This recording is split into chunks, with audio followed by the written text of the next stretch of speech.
Yo. Hello. Alright, today we're back with some long-awaited Pokemon. Holy! Actually, I haven't played, well, that's not true. I played a bit like a couple days ago. But besides that, I haven't actually played in a while. So that's it's quite exciting. Because I do like Pokemon. If you could not tell before. Wait, hold on, let me boot it up real quick.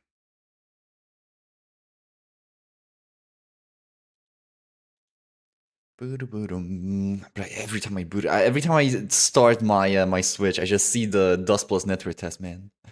When is it coming back? Well, I mean this year. Hold on, where is their Switch?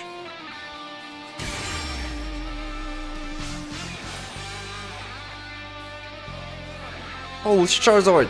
Bro, you've been waiting all this time. You know... Sure, man. Just hit it. hit the private battle. I actually haven't done a private battle in this game, but hit it, bro. Hit it. I do that private.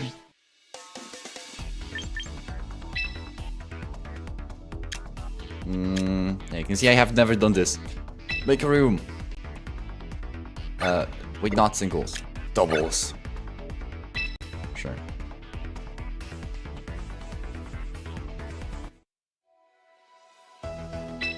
Alright, there you go. Oh wait, I'm hiding it.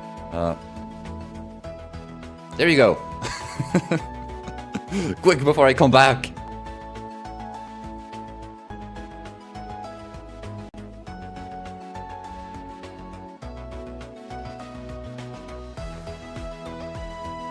I need a warm up. I mean, I might get clapped.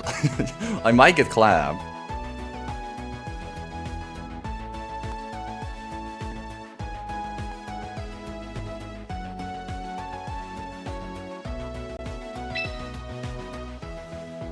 Battle?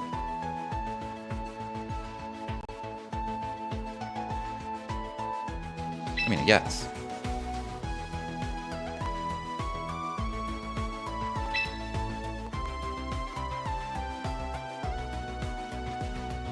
You know, the Pachito guy is actually perfectly positioned to cover the code, which is, I mean, you know, it's not intended, but it is pretty funny how he's perfectly positioned to cover the code.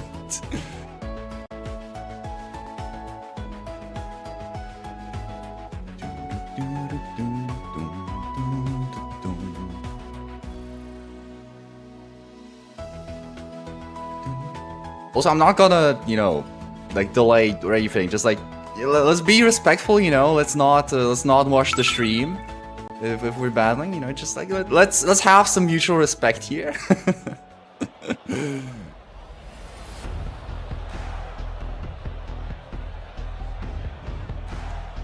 All right, Mr. Charizardzilla, what do we? I mean, nothing yet. But now it's a black screen. What will we be up against?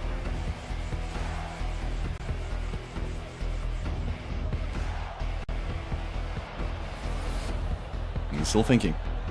Oh, there we go. Holy, bro, a Drampa and Trick Room. Interesting. Oh, okay. Well. How do I play this?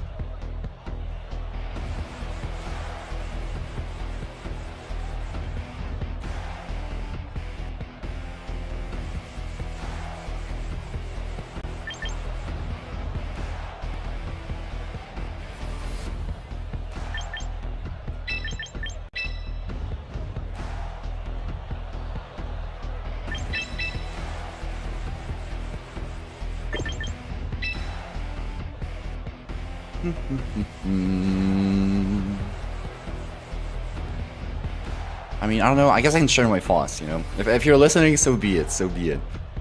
It's like, obviously, Staraptor kinda does very well, except when the Trick Room actually goes up, then it's a problem, because I don't really have a way to withstand Eruption that easily. Do this. Sure, let's just do this. Let's see.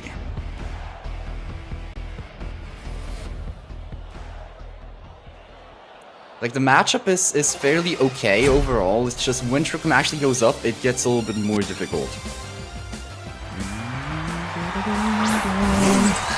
Yep, and that is exactly what I expected.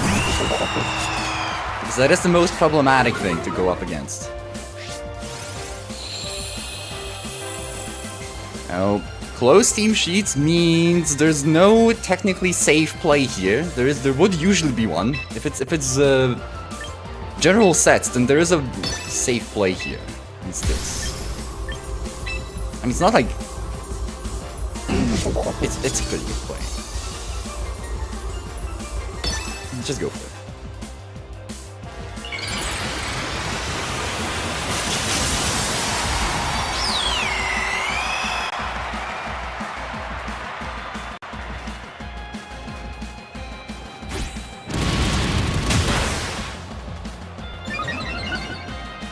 Okay. Is it citrus? It's not citrus.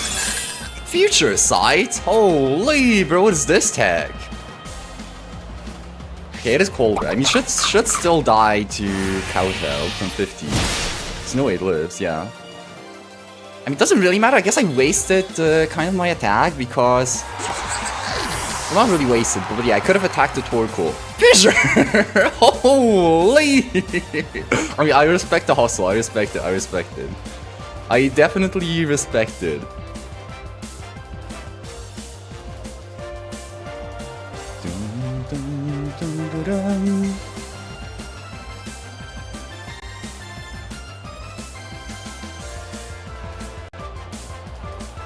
Like, now the position is pretty good. Now it's looking quite good.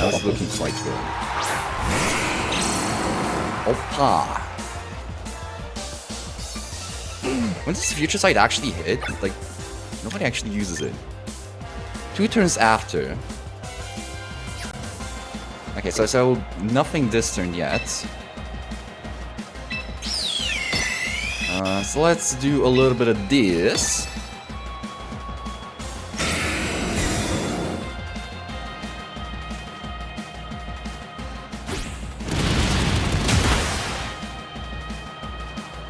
Oh, a crit. I'll take it. Which is on the Torkzilla.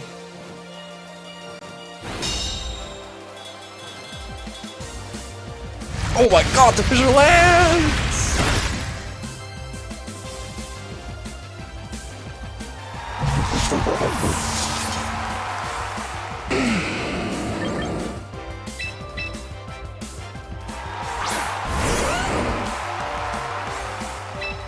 Fissure lands, but I mean, now it's just like, from this it feels like this is a position where it usually feels smooth, because unless something goes poorly or like really mess up, then it should generally like go smoothly into the finish. Like, there should be a safe win from this position. But there can always be some shenanigans. You never know. I mean, there's gonna be like Ice Punch Metagross.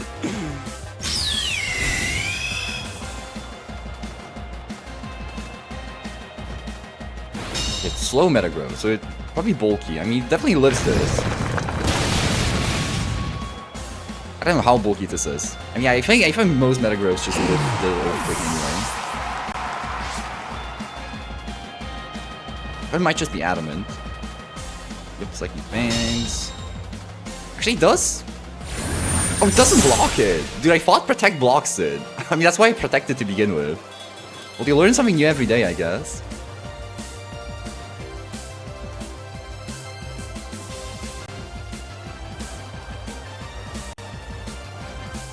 Learn something new every day, but yeah, with Metagross being slower, this should be a safe win here. This and this.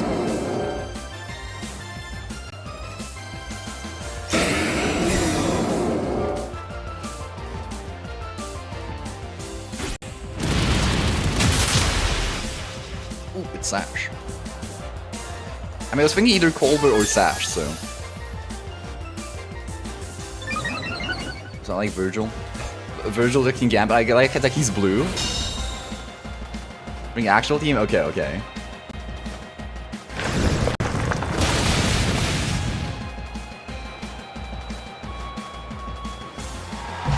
Yeah, it's like old times. Like I said, actually, you know, could they change Pokemon? I don't think they could change Pokemon back in the day. They could change like items. But you know, it's a new whatchamacallit, new format. Best of 3, but with different teams. It's actually a name. It's called like Conquest, I think, where you select like a couple teams. Would they even click continue battling, or does that put it into like auto queue up next?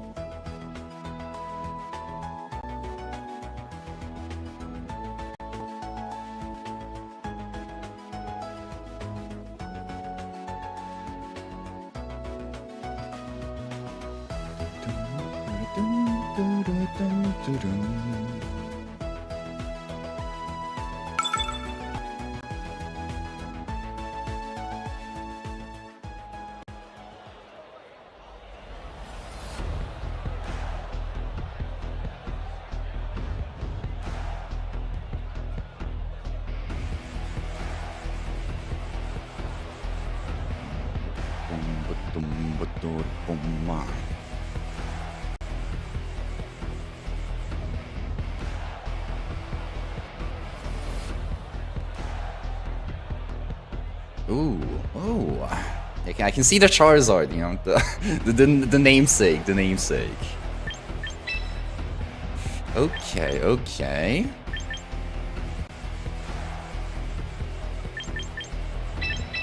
I could try, because I did want to. No, I don't really want to.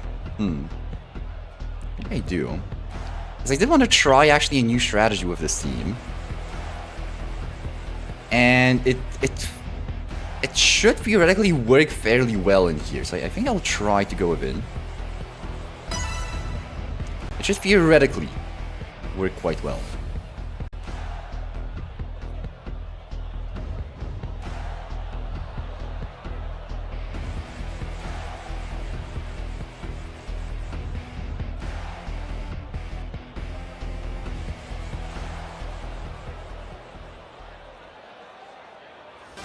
Actually, I guess this is a little different, but I don't know. We'll see.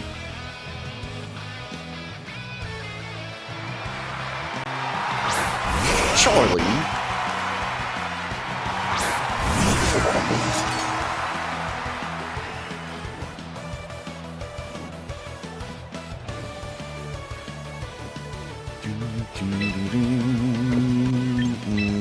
Okay.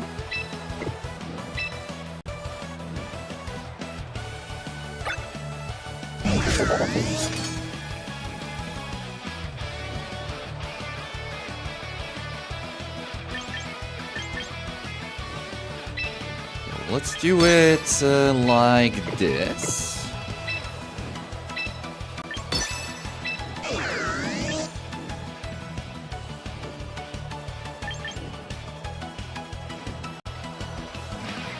Does this work? I guess it kind of does.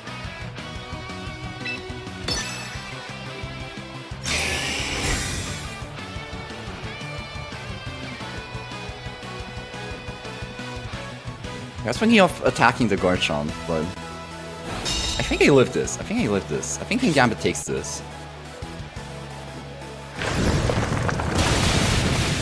Yes. Yes, that he does. Is it Life Orb? Yes, that is Life Orb.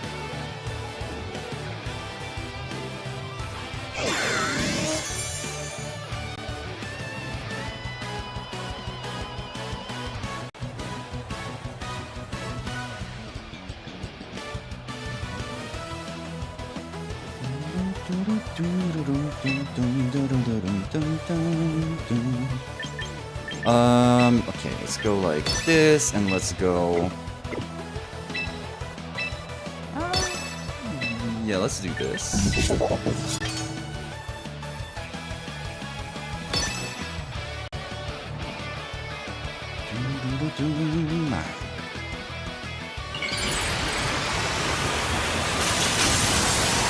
Actually, do I take a... No, I definitely do take a Solar Beam with Light Screen. I didn't really think about it. I just assumed I did. Yo, hello Fukuda. We have a private 1v1 over here. It's technically 1-0 for me, you know, with the Charizard Zilla from okay, don't live with the double up actually. I think wait. Okay, I lived the double up. Yeah, Charizard Zilla from Twitch has once proclaimed a challenge, and today he's back to reenact it. Burn is a little unfortunate. A little bit unfortunate. Doesn't change too much though. Yeah, that's nice damage. That's nice damage.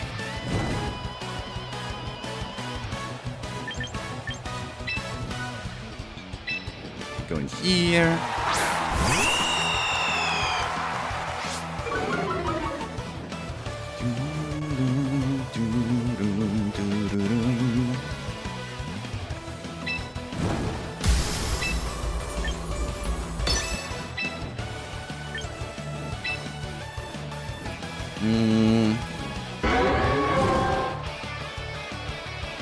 Yeah, I think it's better to do it this way.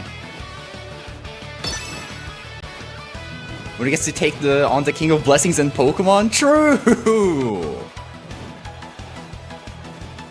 Have you been on your training arc? Have you been training up to this day? You're waiting to proclaim yourself as the King of Pokemon? Aha, you know, that's actually smart. And the Charizard protects. It is a smart way to do it. I will admit. I did not give enough credit. Oh, it doesn't protect. Okay, that should actually I don't know if KOs with the yeah, it doesn't KO with the Intimidate. Oh, that's a little annoying. It's a little awkward even. Solar Beam into the guy though.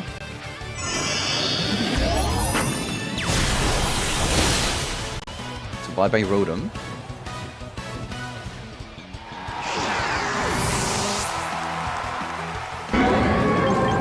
I am okay. I was actually battling like the whole day with an eyelash in my eye.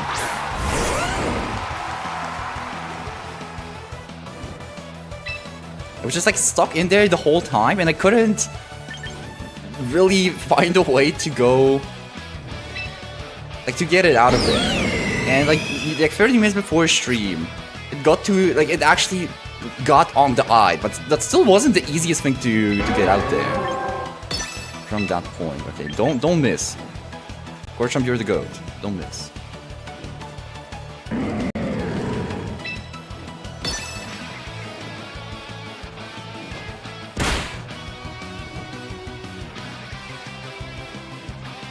Yeah, it's pretty bad because it wasn't like in the spot where it's constantly hurt, right? But it was just in a spot. I mean, it was like traveling somewhere, you know, behind the eyelash. And I just constantly felt it in there. It wasn't like the hurt, because it hurts when it's actually on, like poking into the eye. But yeah, it was quite annoying. It was quite annoying. So yeah, it got like onto the actual eye. See, how do you like take it out there though, right? Because like at first I tried to, you know, like wipe my eye straight up, but that doesn't work very well. Like, you know, not the actual eye. Like you just wipe the eyelashes. Like you close your eye and you wipe the eye. Hold on, let me lock in my moves. This and this. How does that even happen? Like it's getting behind the eyelashes? I mean, don't ask me. It just like gets out of it, and I mean, like, you know, it comes out from the eye. Like the eyelash breaks off. It attaches itself to the eye, I suppose, because it is like a little moist, right? So it has like a little bit of adhesive to it. And then it probably happened when I was sleeping or something. Usually when you sleep, it comes out, but maybe it happened at like towards the end, like where I woke up. So yeah, just like got stuck in there. I was traveling back and forth. Take 10 minutes just to put on a single contact on my eye. Dude, I mean, I haven't put on contacts. I don't have contacts, but. Again, my brother got contacts, and I remember one day he was just like, dude, I don't even like put them on if I have to go to work, because I low-key just don't know if I'm gonna make it to work on time. which I found pretty funny. All right, I guess it's 2-0. Sorry, Charizilla. It was a good play towards the end, but yeah, I had a late game setup prepared for this. It was a good fight. It was a good fight. But this time I take a 2-0. This time I take a 2-0.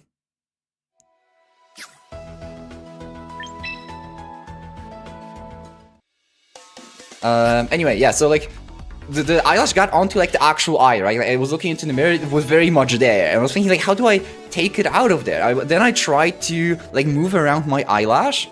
And no, not eyelash, my like eyelid. The bottom eyelid, like maneuver it around to catch it with the eyelid. So it gets onto the eyelid so I can like, you know, pinch it out of there. But that didn't really go very well. And I was battling with that for like 15 minutes. For like the 5 minutes, I decided, okay, I think I just need to like touch the eye, which is something I know that you can very much do, right? Like I mean, that's the thing with contacts as well, right? Like they tell you it's supposed to not be afraid of touching your eye, because it is just okay. Like it's not gonna explode. I would just put my water up against my eye up against the water faucet, I assume. I like wanted to do it, but how do I? Like I don't really have like an extendable one. I can't really like force my face in there as much. So yeah, I was just like wiggling around my eye, I guess you could say. You know, it was like I pushed it first. I did the technique of like putting the lower eyelid, like pushing it against it. So when I then moved my eye around, I was looking left, push the eyelid against the eyelash, and then like move my my eye. I guess the opposite. Because it depends from which way you're looking. But yeah, so pretty much to get it more to the edge. And then I put my finger like onto it and I tried to squeeze it like a little bit onto the lower eyelash. And this actually, lower eyelid, these words are so confusing. Yeah, eventually I did get a little bit on there, so then I squeezed the lower eyelid and I got my finger onto that. It is very scary to touch those things. Because it feels like it's gonna explode. I think it's gonna explode. Yo, I got the holy. Yo, where'd you get the Pichu? You had like a different thing before. I mean, maybe I think they only show one badge. I'm not sure. Pichu goes crazy though. Hey, that's in TCG. That's like that's a Twitch drop. Oh, drops enabled. Are they actually? I don't know if they like drop on everything. Dude, I should add that as a tag. You know, people love them drops enabled. We gotta get to actually Massive again. Nah, it's a listen. It was a 2-0. It was a fair and square 2-0. We'll battle again in the future, you know. But we gotta make it rest. We gotta leave it rest. You gotta end on a high note. You gotta end on a high note. You know, I think it was a great game. I think it was a great set of games. But we'll be back another time. I gotta grind ladder. There's not much time, bro. They're gonna make fun of me at Worlds. Which I'm not going to. My entire body goes to fight or flight mode. If I ever touch my eye, I can never get used to it. I don't know, I think today was actually like my first time ever touching my eye, now that I think about it, but it doesn't... It's just kind of... When you know that nothing is gonna happen, and you convince yourself of that, it just kind of works. Or like, I guess, it works, I guess doesn't... You know, like nothing, like you don't feel anything, you just feel like you're touching a part of your body. Okay, this should work, right? I can just Tailwind. I'm not gonna get Weather this game, I don't really need Weather, like Charizard is more for... Actually, I wanted to swap Charizard from here. I want Rotom. Rotom's actually not bad. Like it's... 1, 2, 3, 4 of the Pokemon free super effective. I think I go with... Do I leave Garchomp though? Maybe. I want Kingambit. Maybe I don't want Kingambit. Maybe I want the ground immunity. I have a ground resist. Whatever, let's just go with this. Oh yeah, I also need to do different leaves because I want to try the... I want to try what I did against Charizard pretty much, where you like set up more defensively at the beginning and then you go more offensive towards the later. Also, I should make it quieter. I believe it's a little too loud. Like this. So you're saying it's not gonna comically explode and lose my eyesight? No. Unless you press onto like the actual middle part. Dude, that I'm afraid to touch that. That one I will admit I'm too afraid to touch. Wait, did I Mega Evolve? I think I did. It's just, when you don't actually see your finger going onto your eye, it's a lot easier, even if you see it in the mirror, right? Like, if you don't physically see through the eye that your finger is going onto it, then it's not that scary. Like, if you just touch the white part on the side. The white... Yeah, I think I said it correctly. But if you have to touch the middle, dude, I don't believe that's safe. I don't believe that's safe. Do I one-shot the Rotom? I think I do. Predictable Protect.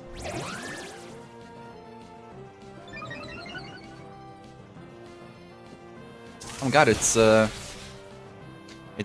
Scarf. They didn't have a Ghost type though. I assume this is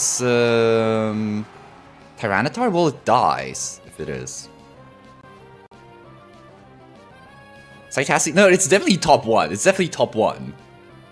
Dude, the Sense tier... Okay, the Tyranitar is dead. Unless it's like Chople. Then it's still dead, I think.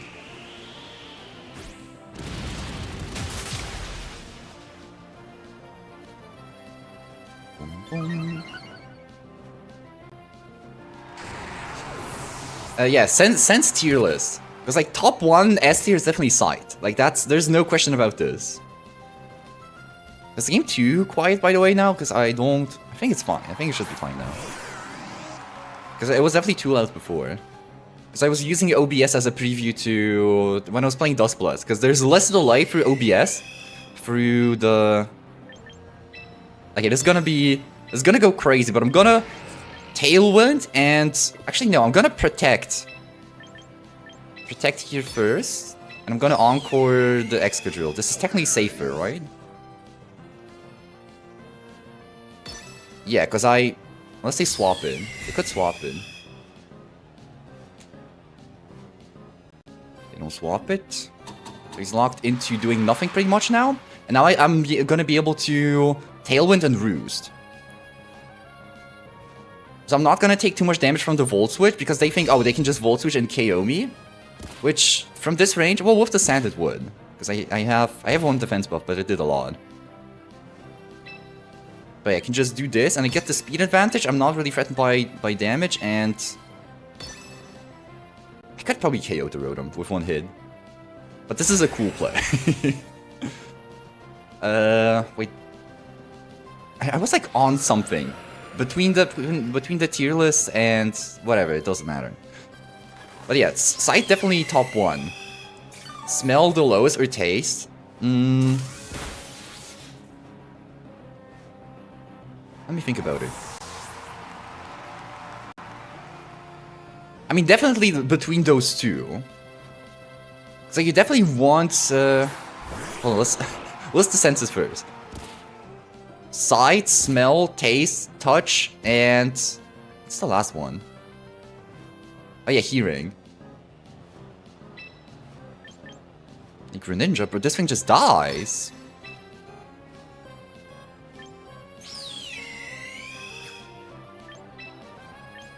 If it's sashed, it still dies. I wish I had Mega Greninja. Well, it doesn't matter, like I have Tailwind, so it just dies.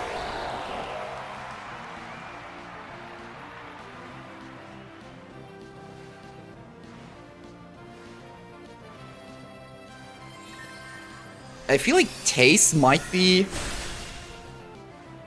the worst one. Because Smell is still like something that... Actually, I don't know, because like technically it is something that gives you more like surrounding awareness, right? But it doesn't really matter as much.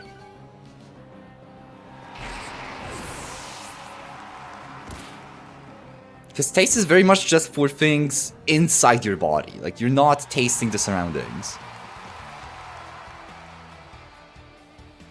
But it does make food just, you know, like, it takes away a pleasure from life, whereas Smell, like, food is definitely quite a, you know, quite a prevalent Quite a prevalent pleasure in life. Taste necessary for survival in the wild, but not in modern era. Yeah, that's also true. Yeah, if you were...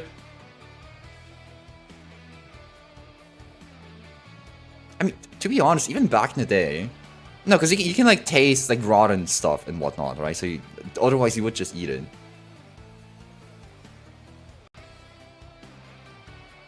Yeah, I feel like in modern era, smell is a lot less necessary. Because what do you really need? Like, imagine you do lose your smell. What do you really like miss? I can't really think of immediately something that I would miss, right? Like that much. You know, there are some nice smells and stuff. There's some bad smells, but like in a way, I can walk into. I can walk into a public men's toilet, you know, and not feel like I wanna. I don't know, do horrible things to myself. Or the people in there. So I say for me, smell definitely... I guess in a way that would be a superpower. So I think smell is definitely F tier. Smell is definitely F tier. Oh, did someone do this? Did someone make a...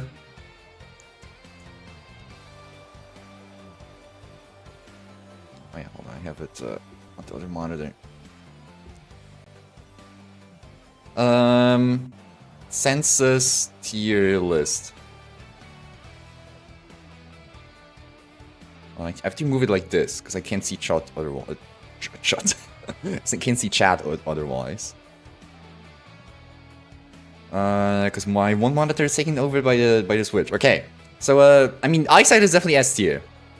That's without question. Yeah, I would say smell is D tier. It's nice 5 categories, so you can rate them. And then definitely taste is above that. Touch is underrated. I mean, it's between. From like an overall consensus, I would agree. I feel like touch is something people don't give enough value to. I cannot imagine losing my touch. It's pretty much equivalent to losing your limbs, right? Because if you cannot feel anything, then it doesn't matter that you can do things. Because it's like having a prosthetic, pretty much. It's just like losing 4 of your limbs. That's super bad. When I think about it, that's really bad. I was like, does it even compare with hearing? Wait, does hearing have like a better name for it? Because I feel like stuff like eyesight, taste, smell, touch, they feel like more. I don't know, more like nouns, and hearing is just. Holding hands with Hatsune Miku will never be the same, bro. For real though. For real though, like, even if you're not the guy who married Hatsune Miku, you can't even, like, think about it, right? Like, you can't even fantasize about that. Because how, you don't have it. I don't know, I mean, I thought it would be an easy hearing goes to A, because that's also such a big awareness, like social, not, like surrounding awareness sense. But honestly, it might, I think touch goes to A. When I now think about it, like, I cannot imagine losing touch. I can't imagine living without hearing. I would not want that very much. Like, I could lose these, and I could imagine, like, living mostly the same, right? Like, obviously losing some important aspects, but not like that important. Hearing is like, it's like a very important aspect, but it's just, I mean, compared to touch, where you feel like a potato, then yeah. Anyway, this is the this is the definite census tier list. All right, next game.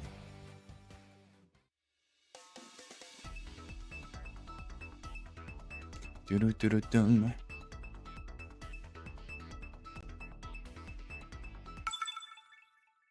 Oh my god, we're battling the US, the United States? Holy! And the United States has a monograss team. But I hate fighting against these because if I lose, I feel like an idiot.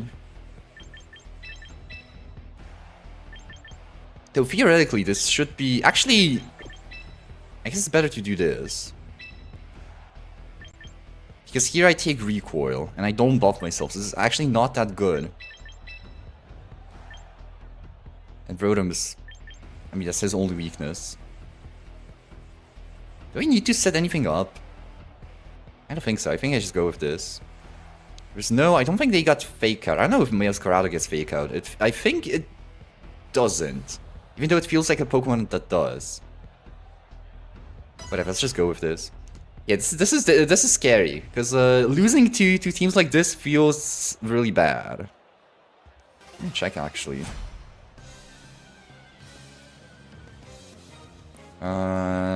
Meowscarada does not get Fake Out, yeah. Even though it very much feels like it should. Explain the current meta? It's like not that easy to do. Wait, can they KO me? If they can't, that's bad. But I need to Tailwind. I can Protect, actually. I mean, if they KO the Whimsicott, I can do this. So, like, the current meta, I mean, Charizard is kind of like king. He's been king in the first meta, in the MA meta, now we're in Regulation MB. And so he's still kind of king. Yeah, they went for Charizard. They doubled up into it.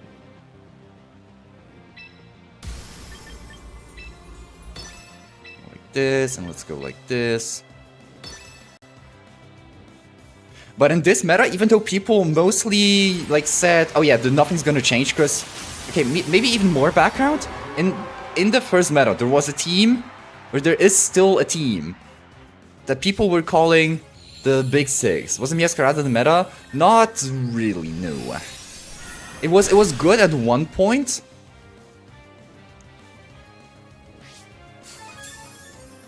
I didn't even notice. Meowscarada. Bro, that's a different Pokemon. Is it Akaberry? No, it should be a double KO.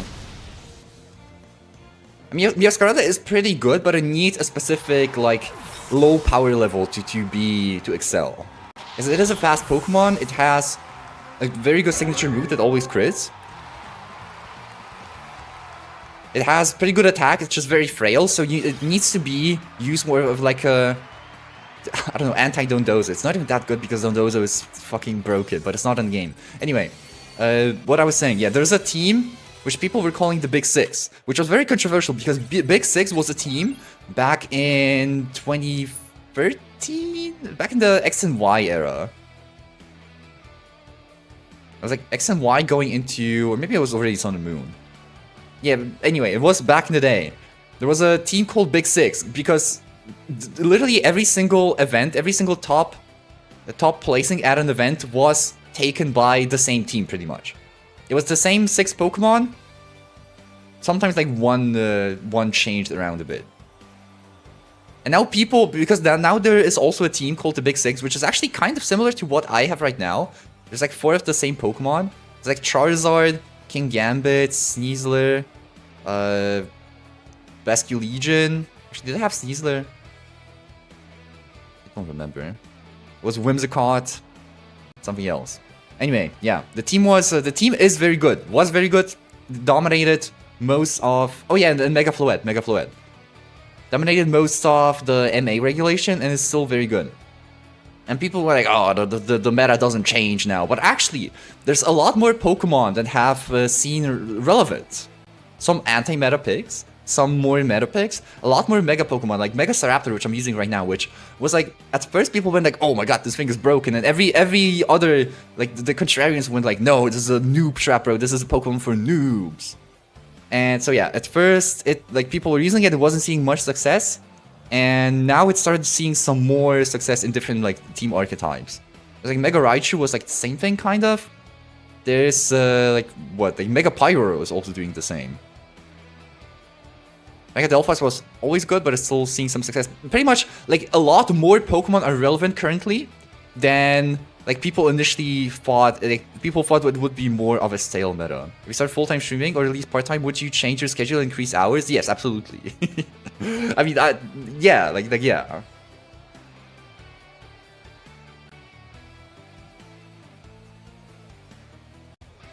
Like, you know, technically I could like technically I don't have like I could stream more right now because I don't have like anything. I don't have like any responsibilities usually, right? But it's just different when you. It's just different when it's something that you don't like. I don't know how to put this. Like, you cannot consider something like a full-time thing if you're not actually like seeing like visual benefits from it, I guess. I don't know if this is a good way of explaining it, but pretty much like if somebody goes like, "Hey, can you like help me?" or like, "Can you like come help with something," right? And I like don't really have a reason to disagree. To like, I would normally just go like, "Yeah, sure, sure, I would."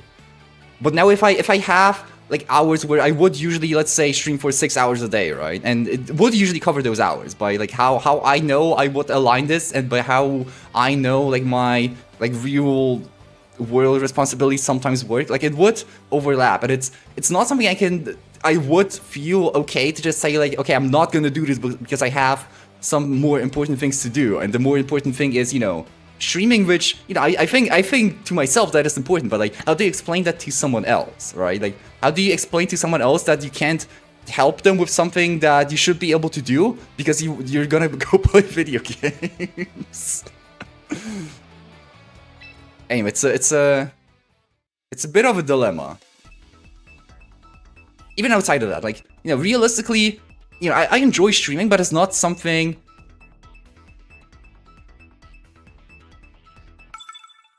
Like, if I could never, ever have, like, any success from this, if this was only, like, you know, for fun, then I would, you know, I would stream, like, maybe, like, here and there if I want to do, like, a fun, like, Elden Ring challenge, but I wouldn't, like, actually stream daily, right? And it's not like I'm, like, forcing myself to do it. Like, I do enjoy to do it, but... Mom, you don't get it. I need to play Pokemon tonight. Okay, what is this? What is this? This is a Staraptor team with Cerulege,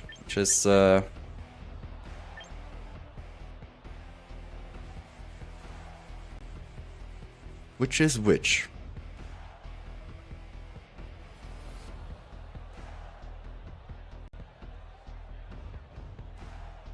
I mean, this is the problem is if they go with Trick Room at first, I want to start King Gambit just in case. The thing is, do I want to go Rotom and set up? I mean, I did say I want to try this. Charizard would not be bad as well. It's just literally the Cerulege that's a problem. Whatever, I did want to try this, so I'm gonna try this. Anyway, what was I on? I lost the train of thought. Oh yeah, it's just like something...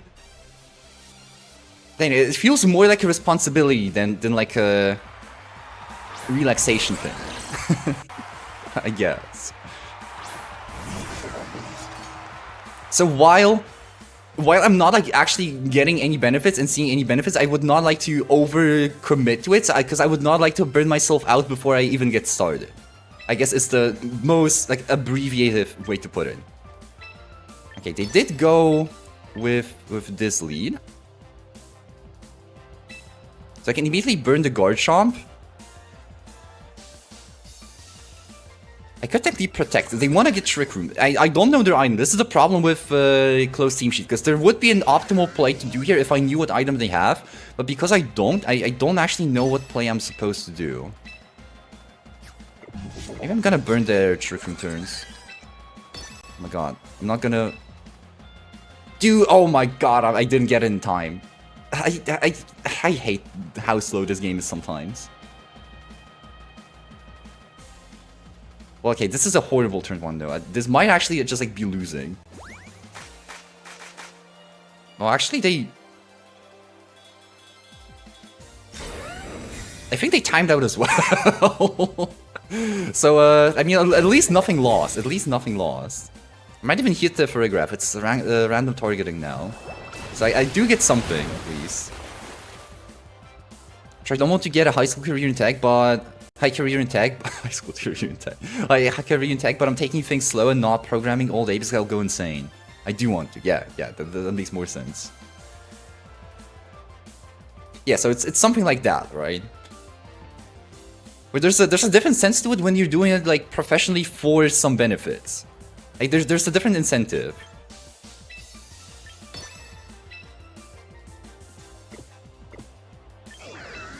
I mean, like, I don't even know what they're gonna do. I could swap to Staraptor, to be honest. Like, they don't really have Trick Room Pokemon. Except for the Ceruledge.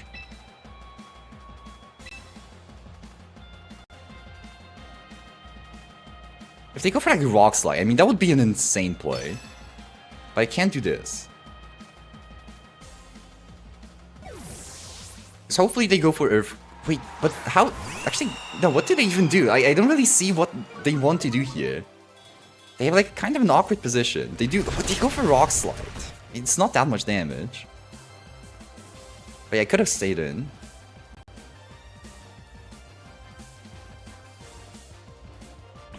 So fuck, I can't do anything if it isn't for my survival and my passion. There's no in between. I mean, it's like kinda true. It's like kinda true. It's not like very true, but it's kinda true. Okay, I was I don't want to be mean, but I was overestimating my opponent.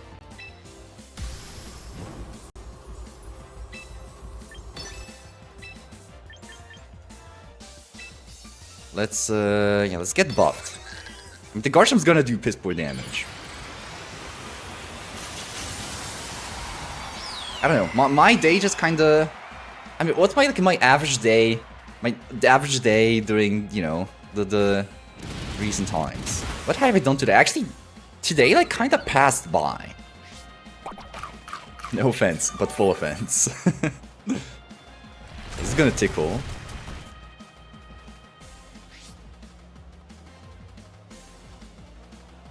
I don't know. I woke up. I made breakfast. I watched YouTube while eating breakfast. Yeah,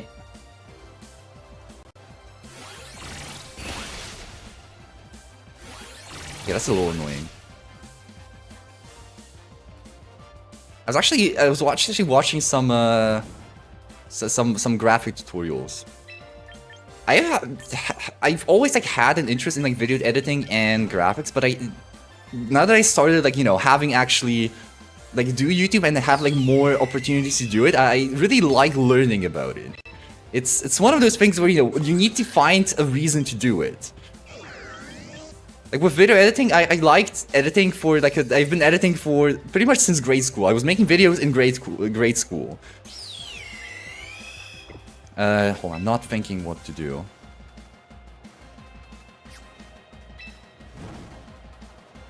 We can just KO the Farigiraf, really.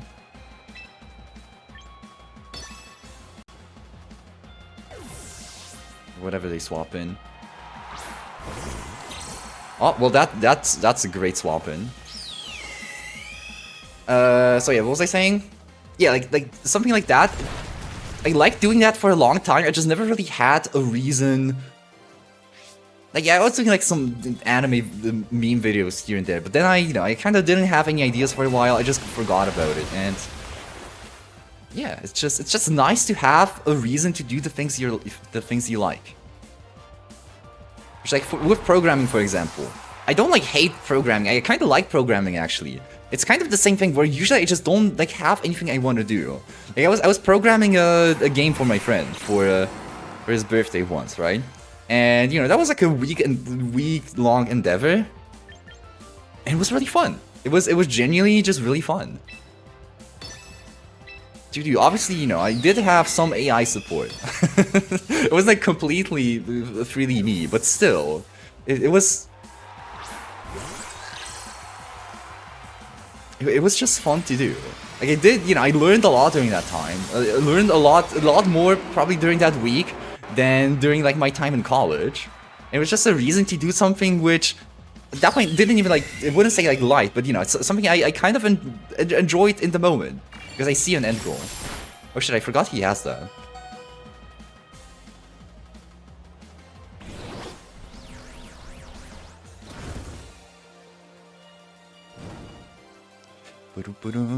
Terabytes. Should name my Pokemon. Literally how I do it too. Only learn by making something I want need. It's about 50% in my skills and 50% to be learned. Yeah, that's just the best way to grow. Like, you just find something you want to do.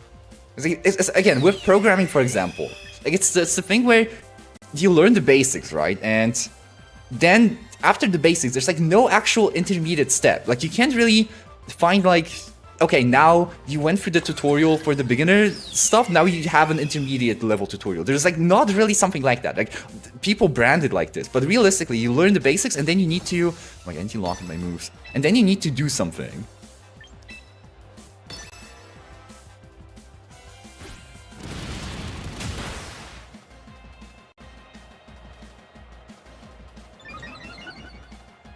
Say, like, in my case, for example, I know the basics of programming. I just never actually got enough things to do. Oh, bro, he fought body press isn't affected by burn, but actually it's a very, I don't know if it's a niche interaction, but a lot of people know or think that burn halves your attack, but that's not actually true. It doesn't halve your attack, it halves the power of physical moves. Which is technically the same. Like, in the calculation, it works out the same. But with a move like body press, which doesn't use your attack stat, but your defense stat to calculate the offense, it does actually matter. I mean, just KO this because I have King Gambit in the back, so I can't lose. I could protect to bait their protect, but like I don't think they're gonna do that. This is just experience. Thankfully, AI does speed up learning and helps with redundant and the no-brainer parts.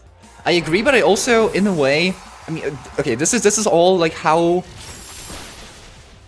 your like aptitude for learning looks like. But I do agree that because AI exists and it gives you so many like easy ways out, you do learn less because the knowledge is more available. And you know, that sounds counterintuitive. Like, you'd assume if the knowledge is more readily available, you'd learn more. But because you have a problem to solve, and you go like, hey, how do I solve it? Especially in coding, where, you know, the problem sometimes is not just like one thing that you read up. It could be like a whole ass function you need to make to solve your problem. And if the AI goes like, of course, here is the function, then there is definitely, like, you know, obviously you could analyze, like, you could see at what it does, what it explains, and try to learn it. Like, that is objectively the correct way to do it. But I feel like, I don't know if this is universally true, but I feel like the human brain is made, it's kind of like electricity. It tries to find the path of least resistance. Yeah. Like, literally, like you just said. And so you just see, you know, printed out, probably like unoptimized code even. Like, you get like the 15 lines, go, yep, copy. You don't even have to like copy it manually. They just give you a copy button, you paste it in, it works. Like, okay, you read it through, go like, yeah, I kind of know how this works, but then you have to recreate it, and you can't do it. That's why I agree actually with, maybe not like completely, but a lot of teachers in school where, it was mostly in high school, because like in college, like the teachers don't really give a fuck about how you do things. But in high school, a lot of teachers, because we could technically use laptops for notes, right? But a lot of teachers were like, please do not use laptops. Please actually do note it down, you know, on a piece of paper, because when you note it down, then you actually remember more of it. And you know, there's definitely truth to it. First of all, like, if you do something, okay, but before that, the comparison between laptop and paper, I do think there's not that much difference. There's definitely more thought put into it when you have to write out the letters rather than press the buttons. But I think that's a very minuscule difference, especially if the lecture goes by very quickly. Right? In that case, I guess the lesson. Because like the example I'm thinking of, like the material did go by pretty quickly, so you could not actually note that quickly with pen and paper, right? You can do it a lot faster on a laptop. And the thing is, at least with me, where if I'm writing something down, I have to consciously think of what I'm writing down, because I can write, or like, you know, I can type fast on a PC, but if I'm typing too fast, then I just don't think about the things I type down. I just I'd be kind of slopping it away. And the same thing applies to pen and paper. Like if I have to note too quickly, that I don't think about what I'm noting. So it doesn't really, it has like a counter effect. Try to write down the technical documents in flow and paper is much better than a laptop. I mean, I personally didn't use, like in those examples, it wasn't like aimed towards me. I don't even own a laptop nowadays. I have to, I just never like saw, I wanted to buy one mostly for like, you know, I mean, overall it's nice to have like a portable PC, but also to just go to college, but because I was always doing stuff on like the college PCs. But yeah, like never had a problem with that. Anyway, I kept doing it.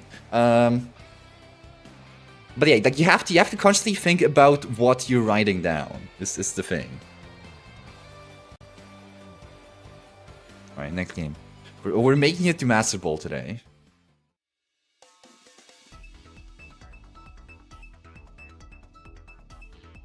I forgot what I was, because I know I did like a branch. See, this is my goal for bring. I know I branched out to give this example, and now I don't remember how to merge it back in. Drafting still best in paper. I don't disagree, but I usually do it in like Paint. I mean, well, depends what you're drafting, right? Depends what you're drafting. But if I don't know, I just have years of experience of like drawing stuff in Paint, or like writing stuff down in Paint. That it just feels second nature. It feels second nature. Dude, when I found out, okay, hold on, I need to pick a team first. Okay, this is. I don't want to. I need to swap Charizard from here because Charizard is just not. It's good, but it feels like it doesn't cover the matchups that it like my second Mega should. I mean, maybe I do the same with this. This is only bad if this is actually pretty bad for a lot of reasons. Okay, well, let's just go with this. Let's go with this. Let's go with this. Dude, Rotom is actually really good here. Is the thing.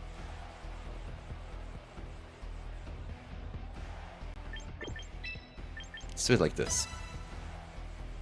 Rotom is not good in the back, I would say, though. I don't know. Yeah, I discovered, because, you know, I like I said, I was doing stuff in Paint for a very long time. I discovered in Infinity how you can, like, create big-ass canvases. And that was, like, my one problem with Paint.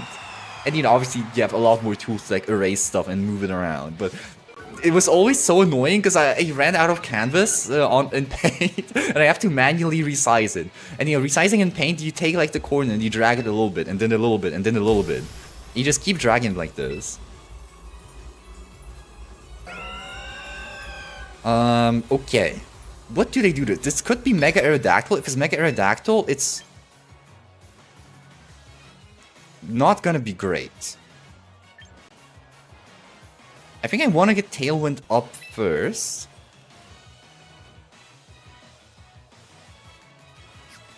But maybe I do one-shot them is the thing. But if I don't get Tailwind, it's kind of bad. Whatever, just like, you know, don't think about it. Don't think about it. It always works. Thinking is for playing Pokemon off-stream.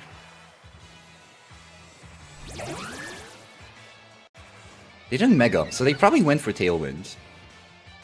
But they went for Rock Slide. Okay, they're going for Hacks, which could work for them. To be fair, not this time though. And yeah, it's not a one-shot, as I thought.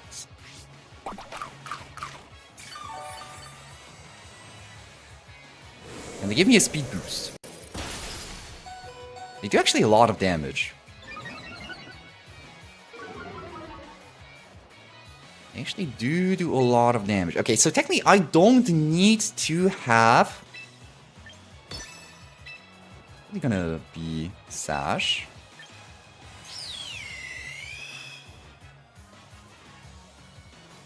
Do I outspeed? No, I don't outspeed. So I probably want a different Pokemon in. Rotom, I don't actually know if it outspeeds.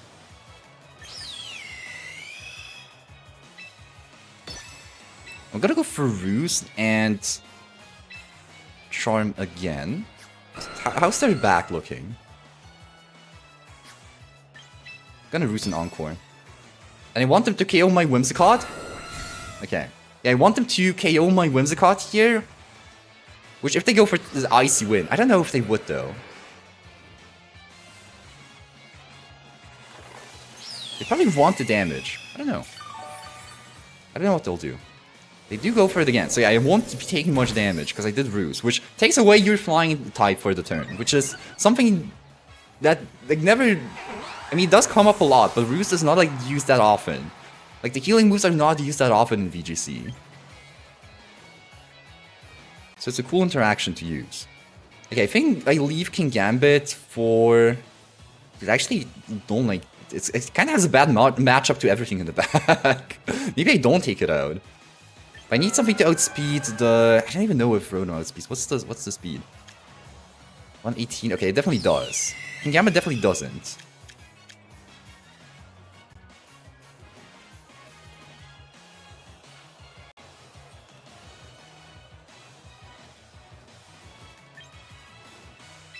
Whatever, let's go Gambit, because yeah, in the back, whatever is in the back is gonna have a bad matchup into this guy here. Or like a good matchup. Like, he's gonna have a bad matchup into them.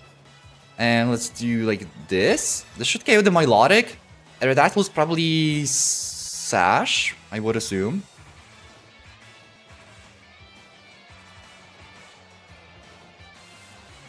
They be thinking. I mean, now it gets to the point where my Staraptor is starting to get unkillable. Yeah, they are Sash. Probably dual Wing Beat into Staraptor, which will still do a decent amount of damage. Actually, no. They're -1 on +2.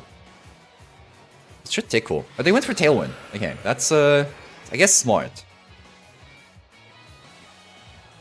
Alluring Voice. Oh. What is this? Also, that's a crit, isn't it? What? It's not? Bro, how much damage is that? Okay, that's insane tech they got. Well, now... That's a little weird. These are the EP. Yo, it's Fukuna!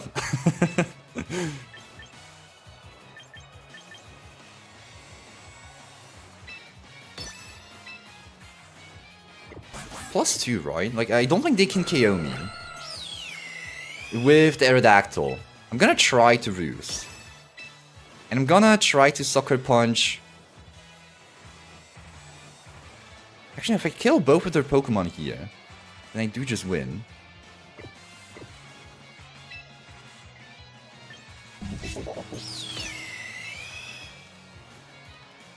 And I am plus speed on the Staraptor, so I'm gonna be faster. So I'm gonna do like this. If they mess up. Okay, yeah. So this is it's pretty much if they both attacked, I would have gotten 2 KOs. If the Aerodactyl didn't attack, I get the Sneasler KO.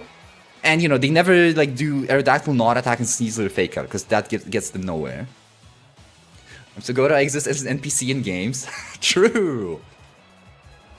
Bro, when the NPC brain is so strong, they literally put it in the game.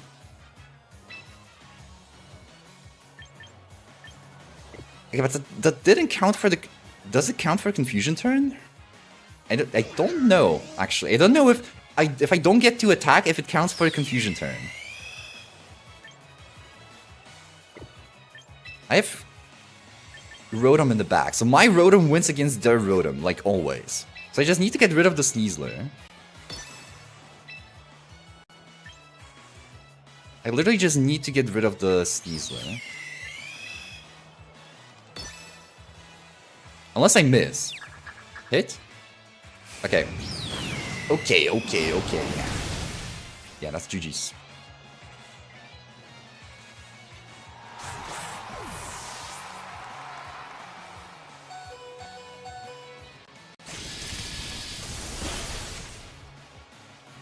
Also, I have thought about something. I have thought about something deeply disturbing. If you guys recall the conversation about the secret Mosquito Man, you know? And like in the end, we came to some consensus and some solutions to the problem, right? But we ignored one important thing, which I thought of in the middle of asking the question, which is, you know, the fact that there are multiple rooms and not every room has a Mosquito Man. And it's, I mean, just like think about the implications of it if the man you killed wasn't actually the Mosquito Man, but the Mosquito Man was not left alone. Because remember, what you know is that you cannot overpower the Mosquito Man alone. Like on a 1v1 you just lose, right? Like that's the common knowledge everyone has been given. So you need to eliminate him while there's two of you. So you need to guess correctly. But imagine the situation where there's actually 3 real people. I was also thinking that everyone watches anime. Listen, that's we can expand the conversation. We can expand the conversation for the normies, right? For the normies. But yeah, anyway, what I was getting at, yeah, what do you think? Also 7 win streak, holy. What do you think would be like the psychological implication when you know you're convinced, you and another guy are convinced you killed the Mosquito, but then you're not let out, right? The Mosquito is still with you. That's obviously assuming, you know, if you identified the Mosquito, you'd be like you would leave the room, or maybe he wouldn't even leave you. Maybe you would not know. So now both of you know that you're not the secret Mosquito, and you're just afraid of the other guy. And what do you do? Knowing that you cannot overpower the Mosquito one-on-one. Do you go like to attack him? I think the natural instinct is to do that, right? Because you are certain of your doom. Or it would depend on the person who's left currently, because there's probably 2 different types of people. There's the one who would try to escape, even though there is no escape. They would try to, you know, like hide in the corner, like, stay away from me! Or whatever. And there would be people who would try to fight back, even knowing that their odds have been predetermined and very much in not their favor. They would try to fight back. So it would create situations where it would pretty much be 2 people attacking each other. I think attacking is the highest chance option. Yeah, because like between the option of attacking and defense, right? Like defense doesn't get you anywhere. It's just, I mean, it's just more of a panic. Like at that point, you panic and you try to find an escape route that doesn't exist. While attacking, you know, is trying to find an escape route that has an actual chance of some success, even though you technically know that there isn't actually a chance. But if 2 people, you know, start attacking each other, now you're attacking another human because you think they're the Mosquito, but it's the same on the opposite side. So it just becomes 2 like wild animals almost, like two wild instincts fighting each other against a threat that doesn't exist. Don't you think that's like insanely horrific implications? They should make an anime about this or something. But I'm giving you the script, man.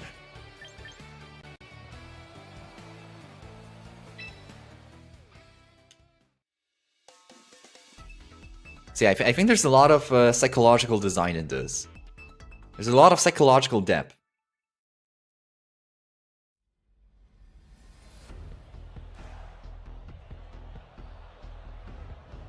Bro, what is this? I mean, I know what this is. This is the Abominable Trick Room team.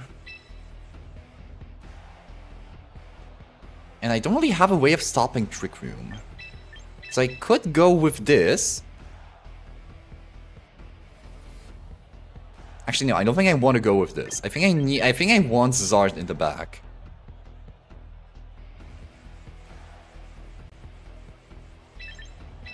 Like this. Because they're gonna, if they lead Ferrigraph, Incineroar, then they're gonna get Trick Room up, because I cannot stop it. If they fake out King Gambit. So I want to just leave them alive as long as possible. And I want to get as tanky as possible. Staraptor is good in the back, it's just... I mean, Charizard is so good against everything they have. I was supposed to swap it, I forgot. Let's go with this. I mean, the question itself is built around logicality. Think about it. If this Mosquito has the same human organs, same intelligence, and can transform anytime, then wouldn't make sense. It's a deeper question, you know. It's for true thinkers. It's for true thinkers. Listen to the Dance Dance Swallow P. I liked it. I'm glad you like it because I loved it. I think it's just phenomenally like presents like it's like actual fresh vibe. You know, you remember Fresh Vibe Girl who was trying to sell art like twice. The vibe is low-key fresh. Okay, they didn't go with.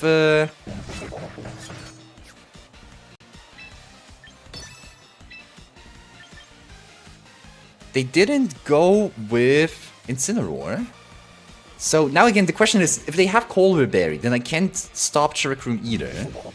But I can burn their Crabominable here, like for sure. I could even KO it, but I could protect the Crabominable. So I could double the Ferrograph. It's just, there's so many options when you don't know. Okay, the Mega.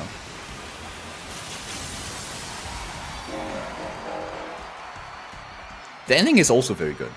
Also, the show is just very good. The show is, it's like...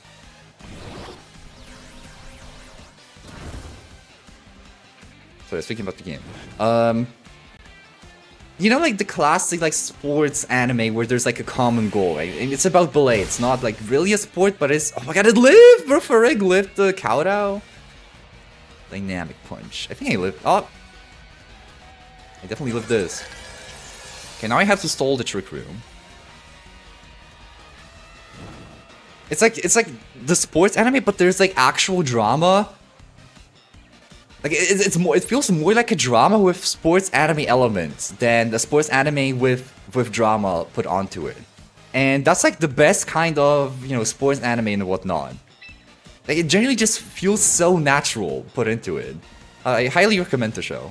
It's a pretty niche pick. I don't think a lot of people know about it. But I think, I don't know what year it came out, but I remember it was my favorite anime of that year. Okay, I want to leave Farig alive, because I can't do anything. I guess I protect King Gambit. And I light screen.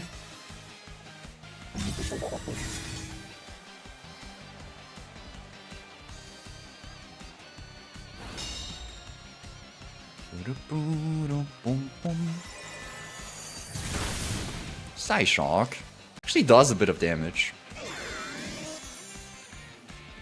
And ignores the light screen.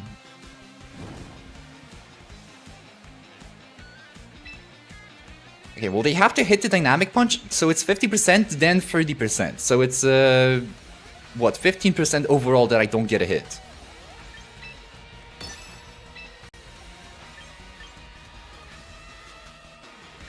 And this is just guaranteed damage. Probably want to double the Crabominable because I don't think one thing gets it, but two attacks should. Because it has high defense. I don't think the Iron Head just gets it. I like the Flying TV, bro. That's not a TV. That's a washing machine. Know your Rotom forms. You went for Crab Hammer. That's a water type. That does nothing. Wait, actually no. That's a... Yeah, Crab Hammer is a water type move. Yeah, it didn't KO. Yeah, it's a washing machine. This Pokemon is actually... Whoa! Okay, that's a crit. This Pokemon is... just has different forms. Like the opponent in the last game had Oven Rotom. I guess I can show you. Great. Rotom. They have like a... Yeah, they have here. So it's this guy, top right. I don't... Can you see it? Okay, I'm not gonna see chat for a second. But yeah, this guy is like the base guy, and he goes into different appliances. He like haunts different appliances and he gives them like Rotom powers. Hold on, I need to make a move. Protect. Hydro Pump. Actually, do they even attack? They probably don't even attack the... They should have just attacked with both. Dude, they got the crit twice in a row. Like, how lucky can you get? For the next 3 minutes, my name is Naoya Zenin. But that one, remember that one edit? I hate women.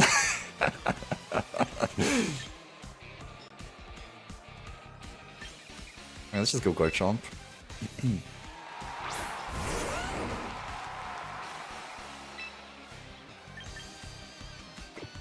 What do I have in the back? Zard? I could go Zard and just Earthquake. Wait, that's a double KO. I don't think they can KO my Garchomp. I don't know what they would have to do.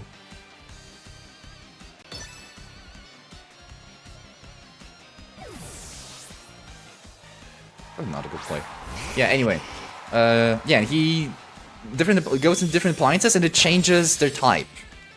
And they get a special move. So like, I'm using this guy. This is a washing machine, this is a lawnmower, this is an oven, this is a fan, this is a refrigerator. And this is not an actual Pokemon, that's the Pokedex. They also have a phone. He can also be a phone. In the newer games, he's a phone. He's the Rotom phone.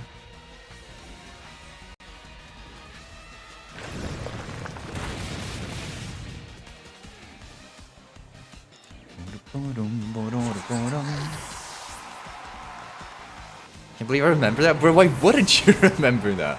That's a classic. It's a classic. Yeah, what stream series was that? That was was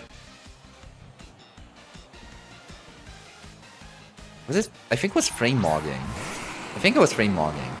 Because I remember fighting Rilana. Weather Ball, Earthquake, and GG's.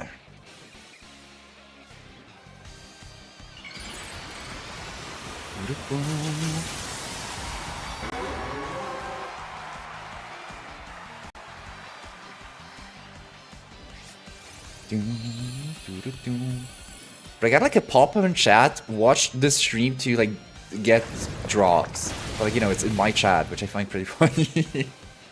And I had like a bar filled up.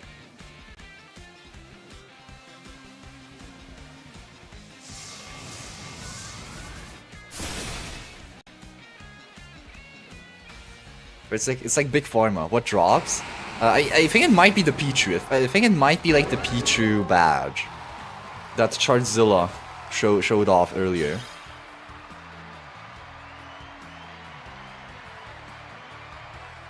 I don't know. I'm not exactly sure.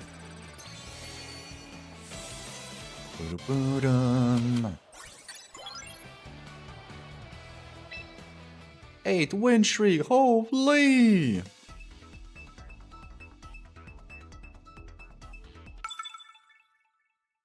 Can we get undefeated to Master Rank? I mean, maybe. Maybe. A Samurott, a Samurott. Dude, I forgot to swap Charizard again. I mean, I don't really know what to swap him with, but I want to definitely swap him.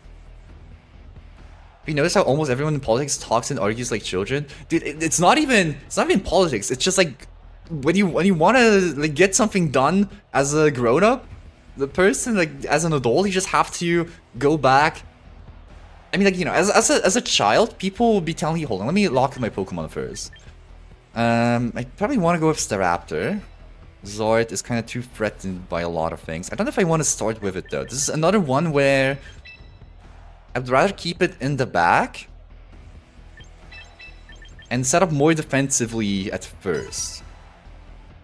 When you're a child, everyone tells you to, like, you know, like put away the games and stuff. Like when you're 12, people be going like, yeah, grow up. Like you have to be like polite to people and stuff, and like, yeah, just behave like an adult. People tell you. But bro, most like adults just behave like little children. Like when you want to get something done with like anywhere, you have to nag people like children. You have to just be annoying to get something done. Okay, the King Gambit doesn't... I should have maybe started with Garchomp.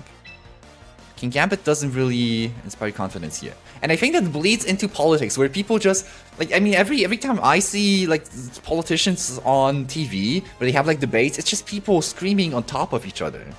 Like, it's just one guy talking and 3 other people trying to talk over him. Like, bro. I mean, maybe I do swap. I don't know if it's worth it at that point, but I think I do die. Maybe I protect Light Screen? I don't know, I didn't think about it too much. They could just go for Solar Beam, knowing I protect.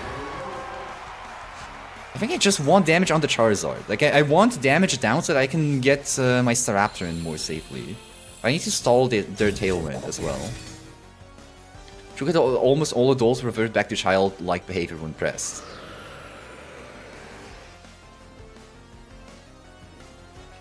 I don't even know.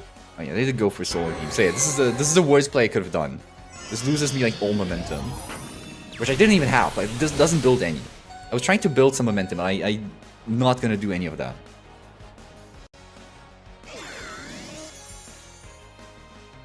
Also, I don't get my berry because of the Aerodactyl.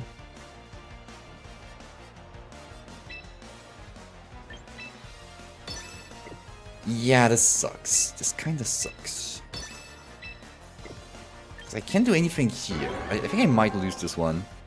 I could swap to Garchomp, but then I get threatened in the next turn, so I think I just want to sack the Rotom. Just Tailwind is a problem. I didn't take Whimsicott.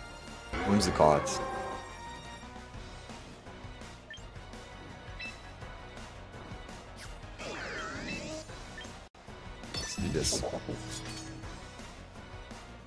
They miss Rock Slide on the King. Bit only. Rip. Yeah, he definitely dies now. Dude, I should have Sucker Punched.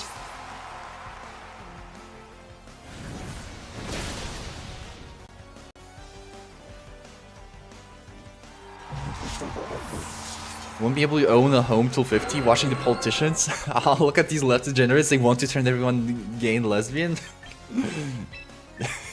Yeah, man. And they be stealing money left and right while doing it.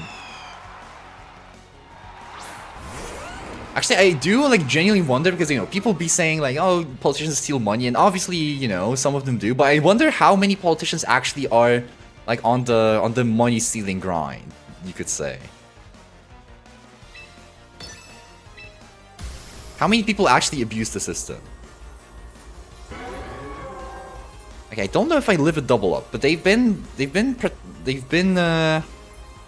predicted one thing, so I think they might go for the Solar Beam again.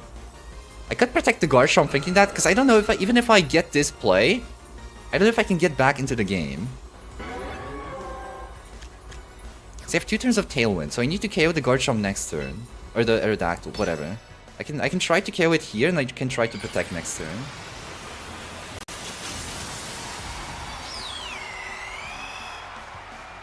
But I need both of my Pokemon to live this turn, is the thing. And attack. Because there's a 50% chance that one of them doesn't attack, and then I lose. So yeah, a lot of things have to go right here. That's one thing. That is one thing. Now Garchomp needs to hit. Okay, and he hits both. Okay, so now it's possible again. Now it's possible again. The odds were like actually not in the favor. This was like overall, I would say like 50, like 35% chance. It actually, like, all of the things that need to happen this turn, like nothing bad happens. The turn actually plays out as it should. 99.9%. The thing is, even when they say it's not stealing on paper or it's not legal, literally just a loophole. Even lobbying the elephant shit coffee industry. But listen, it's something you gotta invest in, you know. It's something you gotta invest in. Yeah, definitely double protect first, and then we're gonna be, I think, talking speed ties. I don't know. I feel like a lot of like politicians are actually just more, you could say, lackeys. But you know, they get the shit for all the like higher up politicians, but they don't get any like the benefits that the others do.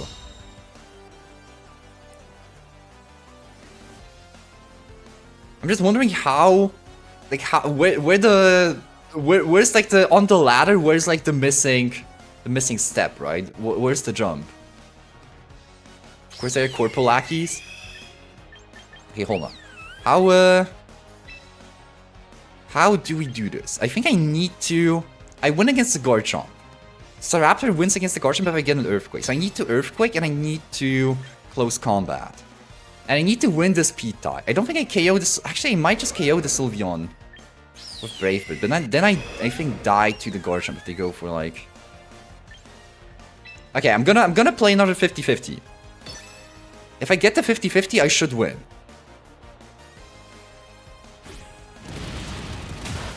Okay, my Garchomp has to move... Actually, does it KO even? I don't even know if I KO from this range.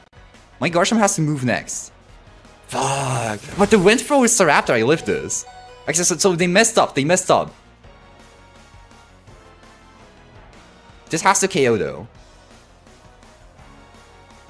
On the Sylveon? One time?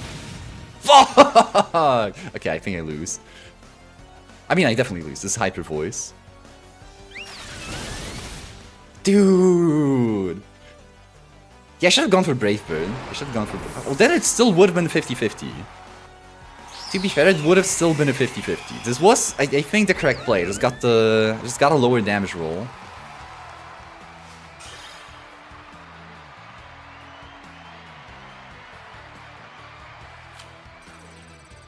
Well, not undefeated to Master Rank. Unfortunately, it was a bad start.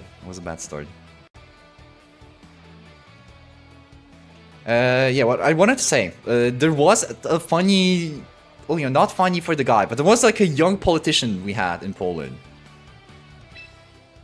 And, you know, being young and all, inexperienced, he probably didn't know how all the systems, like, work.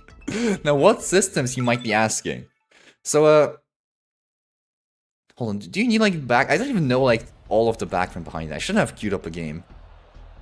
I won't be able to think about it. Anyway, it was like a young politician, and you know, he was looking prominent on the scene. He was like promising a lot of things, like he would do all of these nice things, right? And people were like, there were people believing in him, and then there was a whole scandal because somebody like just recorded him while he was trying to like get some bribes. he fell for the oldest trick in the book, pretty much. But it's, you know, it's really funny when you listen to the outside. It's also sad when you listen to it from the outside.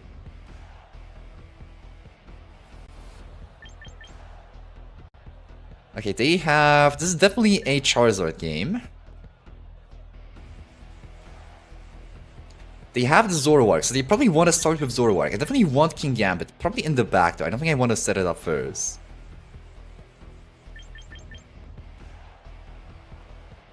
I think I go with Chomp.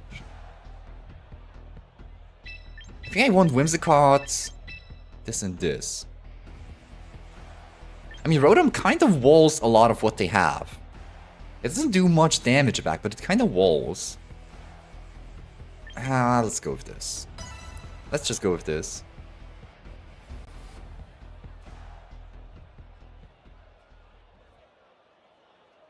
And the funniest thing, there was like a big banner he had laid out on like a, I don't know, like a warehouse or whatever, on the road where I, you know, quite often actually go. So every time I went there, I just saw his big ass face. It was just like, oh, yep, that's the dude, that's the guy, you know, that's the guy who who tried to get a bribe and got caught like an idiot. I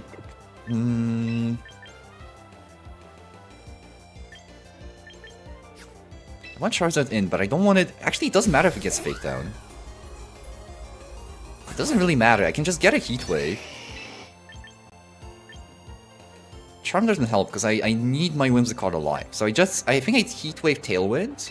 Did he get any jail time? I don't think he was. He was like, how do you say, expulsed? Is that a real word? Because he didn't like actually take the bribe, I think, or I don't know. I don't think he got any jail time. I don't think he actually got any jail time. But yeah, he was like pushed away from the Senate or wherever he was.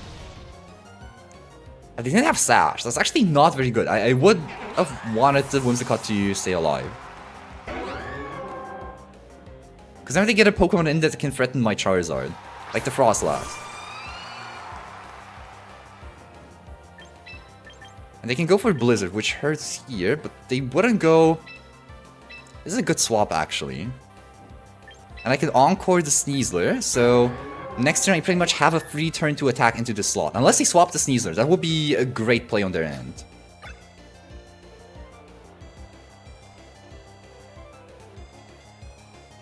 If they swap the Sneasler now to, like, Garchomp, then this would be a phenomenal play on their end.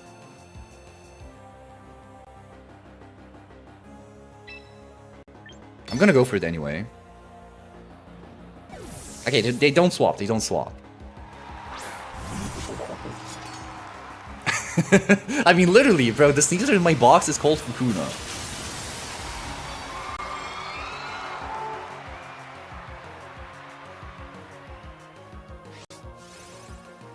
I don't get Tailwind. It's the unfortunate part.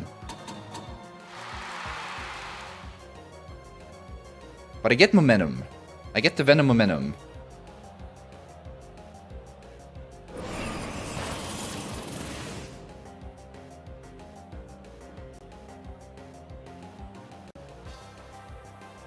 Yeah, so the nice thing here is, because I have two Pokemon they want to swap out now, because I get back the Weather, and I pretty much, like, Sneasler cannot do anything. Sneasler cannot do anything in this situation, is the thing. So it has to swap out, but if they swap out Sneasler, they cannot swap Frostlass. So I pretty much have control of the Weather, and I have, like, a free hit into whatever is the right slot. Which, I mean, I'm expecting to be Garchomp if it's... Because it would be too weak to Kingambit otherwise. So I'm gonna go with this. Oh, they swapped the Frostlass, actually. Into Zoroark.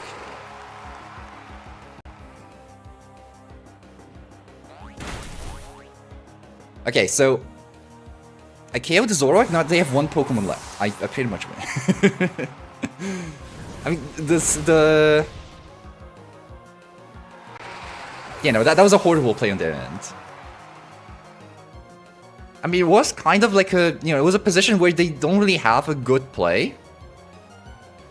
Like, the play they would have had to make was protect Frostlass, swap Sneasler, then get Sneasler back in, and then you threaten the Fake Out, and you just have to fight without the Snow. But because they wanted back the Snow, like, now they literally cannot win, because Kingambit always, even at half HP, like, you cannot, Frostlass cannot win. Unless they, like, crit freeze. I could do this to play around the crit freeze, I suppose. And I swap Charizard to get rid of their Weather. Because my Garchomp cannot do anything against the Frostlass, so I can just take the attack.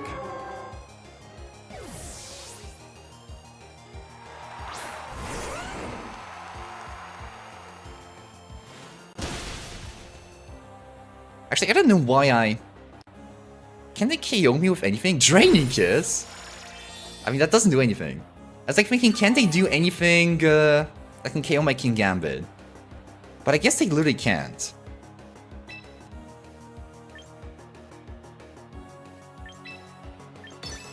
Oh yeah, now they literally cannot win.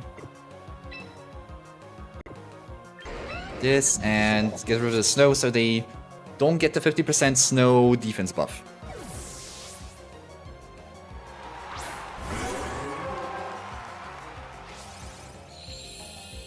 Wait, that was technically a mistake. I should not have Sucker Punch. I should have kowtowed.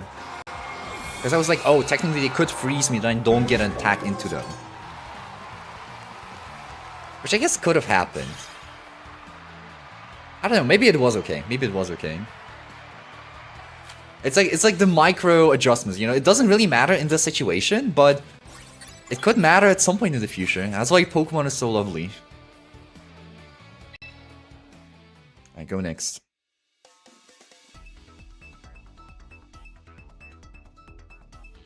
Also, I guess, you know, I didn't answer the question, is bribery punishable? I mean, overall, I don't know, how is it in most of the world?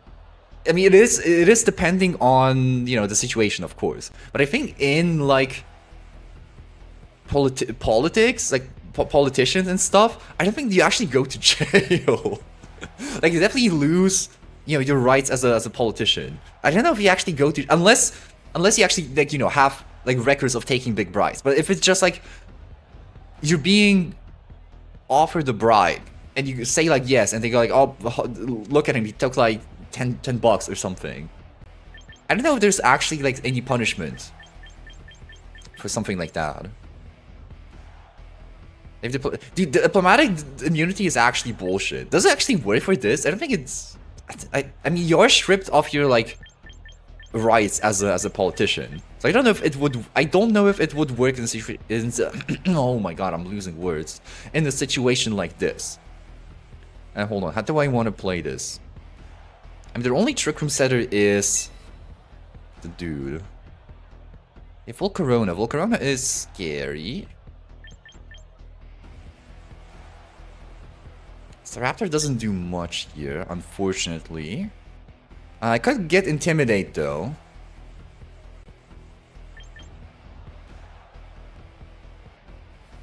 I don't have time. Let's go this, let's go this. Whatever. We'll see. I think you have to be incriminated in the parliament and some special jury to be jailed, not the public court. I mean, does diplomatic immunity actually work towards, like, everything? Like, I know it's for minor stuff, which is, that's so BS.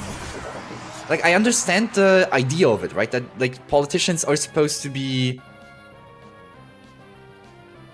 Like, because they are public figures, they are more prone to... like, fake lawsuits, and they should not be, like, subject to... Like, they should be working on fixing, like, the law. And not, you know, dealing with that. Like, in theory, right? In theory. But in reality... Okay, I don't know what to do here. This is not... Okay, with Kingambit specifically. I could swap in Charizard. My Charizard is slow. Let's just go for damage. I want this thing gone. And I want this thing burned. Oh, they have Fake Out. So I guess it's... I could have protected. Oh, they're slow. Oh, they're slow. But like the fact that, you know, you just don't get like a ticket. Oh, they have bulk up. You don't get like a ticket on like a speed ticket, right? From a car.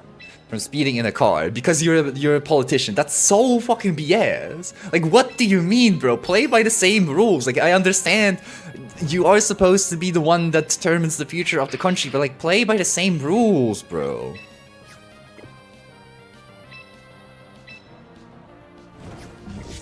Yeah, I think I can swap in Zard to just get the damage potential, and we just start attacking. Maybe I start attacking.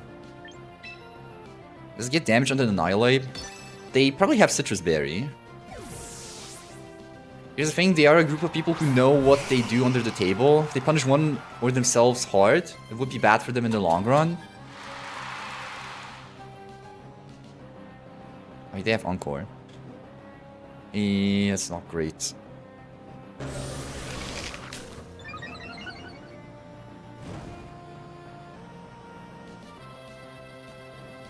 I'm trying.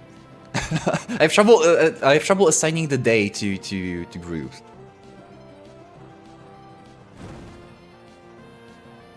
Oh, like if they punish a politician like harshly, then it would for like the others it would.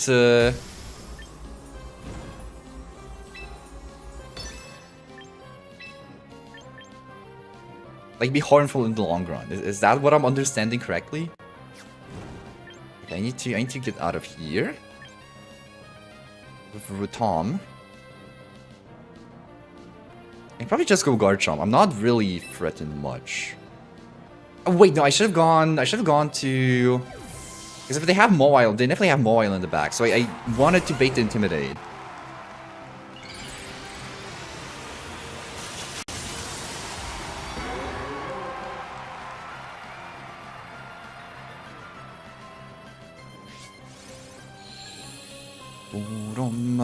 Wither Ball. Does this KO? I don't think it does. Yeah, because they are bulky. But a Heat Wave gets them now. This doesn't do much. Is it foul play? Shouldn't KO. The thing is, if they have Quash, it's kind of awkward.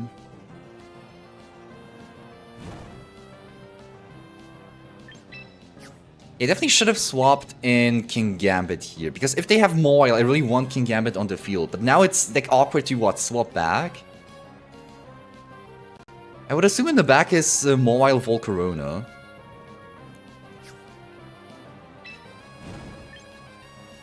Yeah, just hope they don't have Quash. Like, really.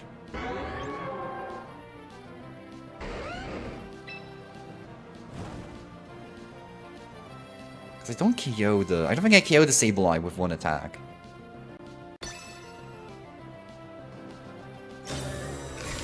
Imagine me and you are from opposite parties, but we have an idea of how much both bribe and take bribes. If you push for a hard punish... Yeah, okay, yeah. Bro, they have Will-O-Wisp? Also, I think the politicians being childish is also a reflection of the populace.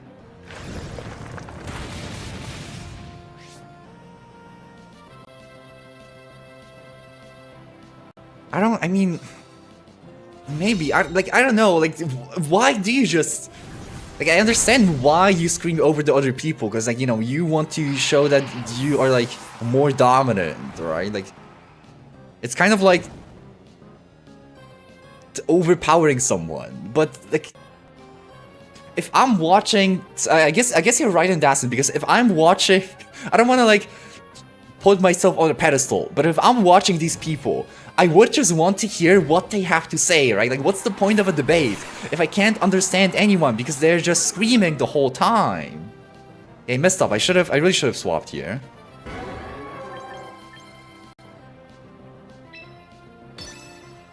Because the thing is, I need to get... Like, the Mawile has Sucker Punch. And I can't do anything about it right now because of that. Because it's gonna kill my Charizard. So yeah, this is a really bad situation. Even though it kind of looks okay. Unless they don't go for Sucker Punch, which would be insane. Yeah, just the Garchomp being on the field was so bad.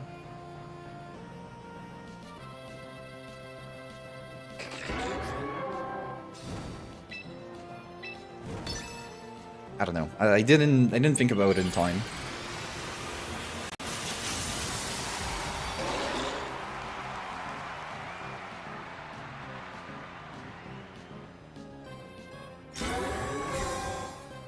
I need to bait.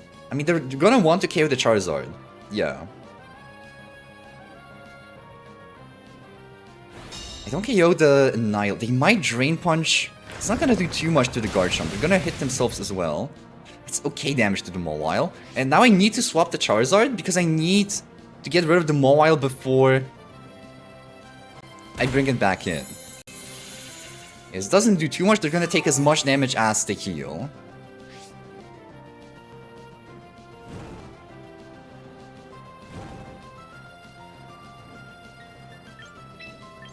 So I go into Rotom and I do the same thing. Because it is a free hit KO. And the Nyla will go down this turn, which is actually not what I want, because it's kind of stuck on the field right now.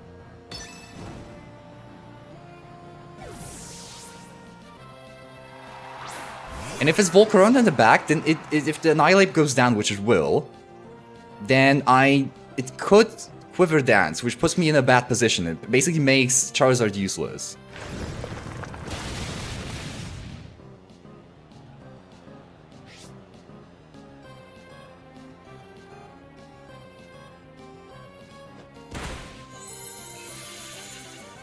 We're gonna double KO ourselves here.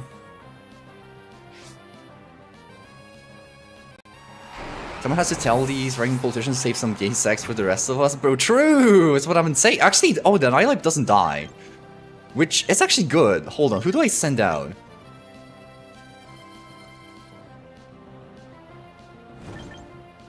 One turn of Sun, so...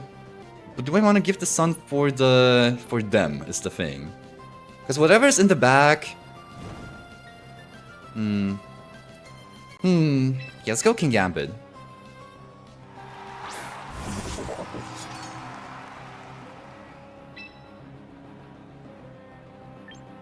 I hope Thunderbolt KOs. I think it does. I think it does.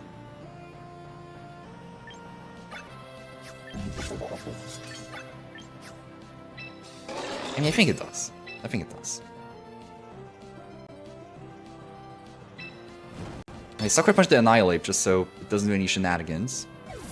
Oh, they swap. That's smart. That's smart. But they have Slowking in the bag, which I didn't expect. But that's actually very good because now, I mean, I don't need. That just means I don't need the Charizard now. I was saving the Charizard. I don't need the Charizard. This does a lot of damage. It doesn't do a lot. I mean, it is especially bulky, but it's still good damage. That's still pretty good damage.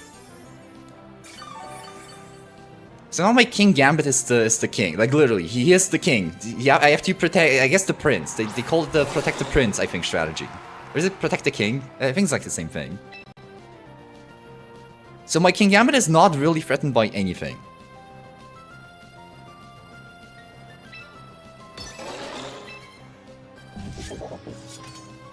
I think. I unless they have some like Focus Blast. That would be absurd, but they could have Focus Blast. I mean, they probably know that. They have been playing like, you know, okay. They've been playing pretty well. So do I protect the Kingambit, which doesn't really give me... It's just kind of protection unless they have some complete bullshit. And I think I just attack. I think it's fine. I mean, I could lose because of this, but I think it's fine. Yeah, this KOs.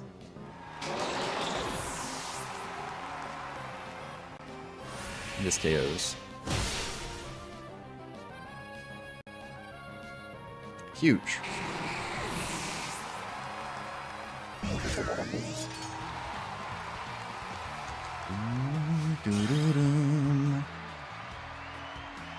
Giddy old man.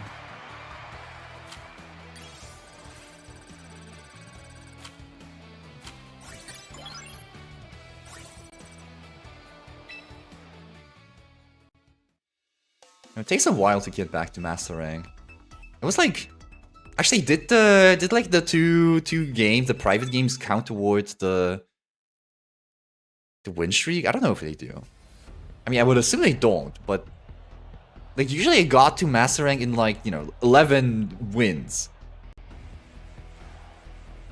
Here, I mean, I did lose the win streak at one point, but I don't know if, you know, it's that much. Because I had like what was it, like 8 games? I don't know. You just don't get that many points anymore. Okay, this is definitely... Oh my god, they have Scovillain though. So maybe it's not... Staraptor is so good besides the Scovillain.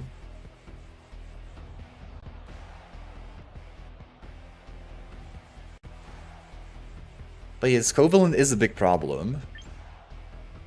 Like, that's why I have Charizard. Like, Scovillain is part of the reason I have Charizard. Unless I just want to get my Staraptor burned.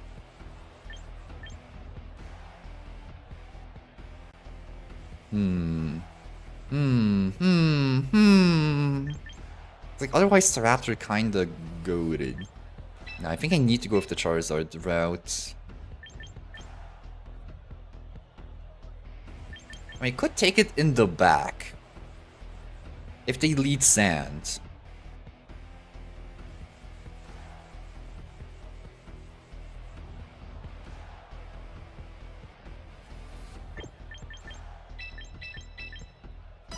I don't know. I didn't... I mean, I think this is okay, but I didn't like think it through in time.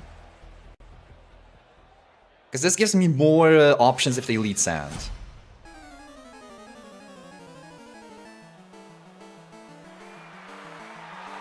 Which they did not. But Basket Legion is not great to see.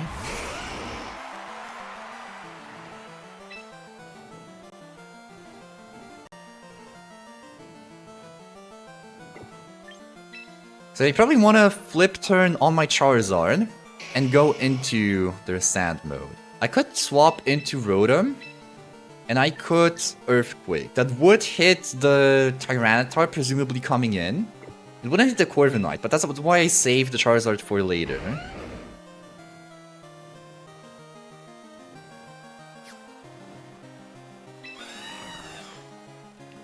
If it's gonna start bulking up, it might be a problem though. I mean, that's why I have Charizard. Yeah, let's do this.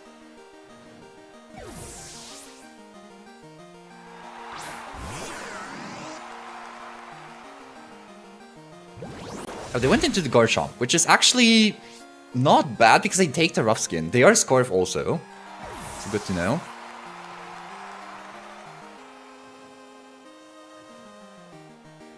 Oh fuck, they went into Scovillain! They know, they know! Okay, so this is horrible. This is a horrible play. I mean, it's a lot of damage though. It does get rid of the Scovillain. If I had Staraptor, that would have been good. I went for Tailwind.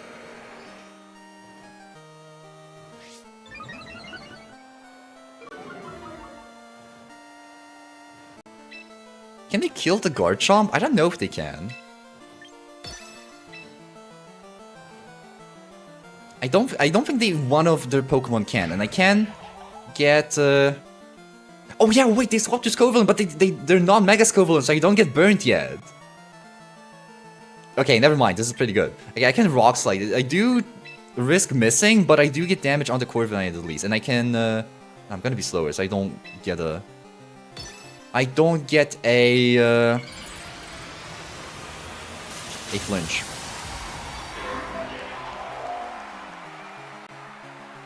It's literally just a blackbird, bro. It's a crow, but it's metallic. It's an armor. Yeah, it is starting to bulk up. Leech Seed. That's fine because I killed this slot. Hit both. Oh, it does the KO! Bro. Dude, I thought it would KO.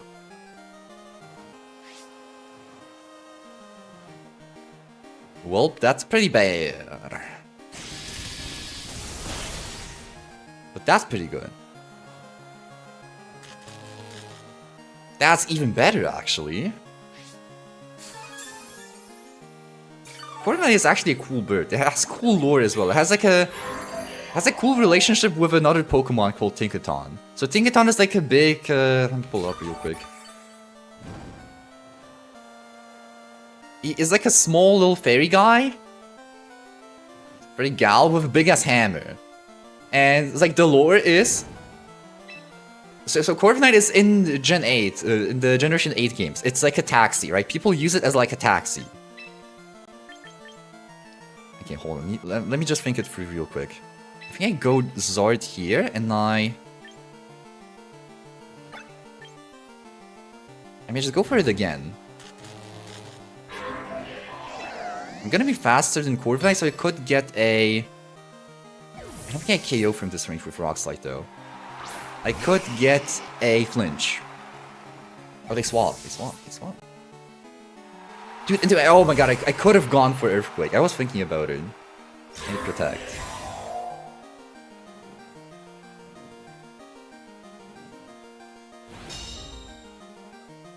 Yeah, it was basically a taxi, right? But in the Generation 9 games, there was no more Corviknight taxi. It was a Squawkabilly taxi now. And why is that? See, because that Pokemon just showed you, Tinkaton, has a really loves any metallic things, and when it sees metal, it wants to hunt it down and like turn it into a hammer, right? And so what the people feared, the people of Gen 9 feared, literally what was happening was the Tinkatons were throwing rocks. Like they pick up rocks, they sling them like baseballs at the Corviknight to drop them down and try to turn them into hammers. So they had to abolish the whole plan. Yeah, they had to abolish the whole plan. And get some replacement. Oh yeah, I didn't pay attention, but they don't have Tyranitar. It's probably gonna be Rock Slide. They get some damage down.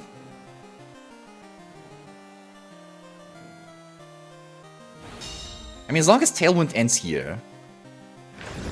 They have the Basque Legion in now. Does take damage though. Excadrill lives, but that's fine. Is Tailwind ending this turn or next turn?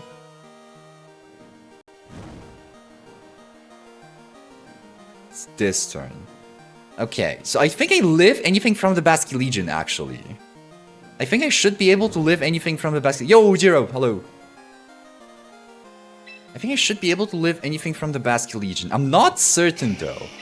So I could just swap to Rotom to be safe. And I get a free switch in with Garchomp anyway. So I could do this. I think I'm gonna do it.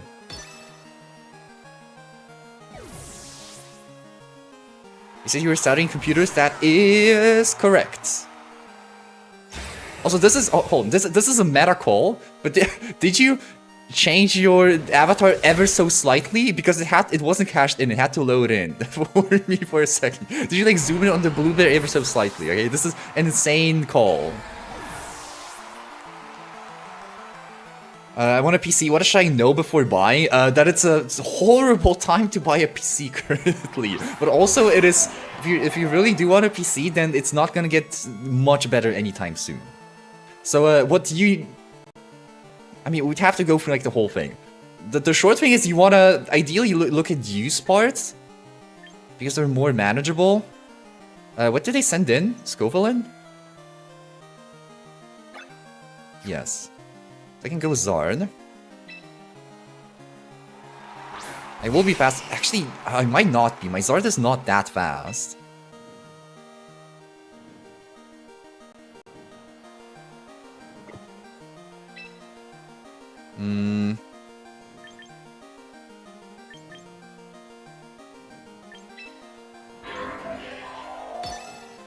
Okay, this is super awkward, but I should lift something from the X. I don't know, actually. Dude, if they're max speed Excadrill, I think they outspeed me, even though they don't have Tailwind. Whatever, we'll go for the Hail Mary. I should naturally be faster. Naturally, my Charizard should be faster. Alright, back to... Whoa, don't thank me yet, I didn't even finish. Yeah, I mean, like, if you want an affordable value, obviously, it depends a lot on what you want. Okay, they didn't... I think they fought their slower.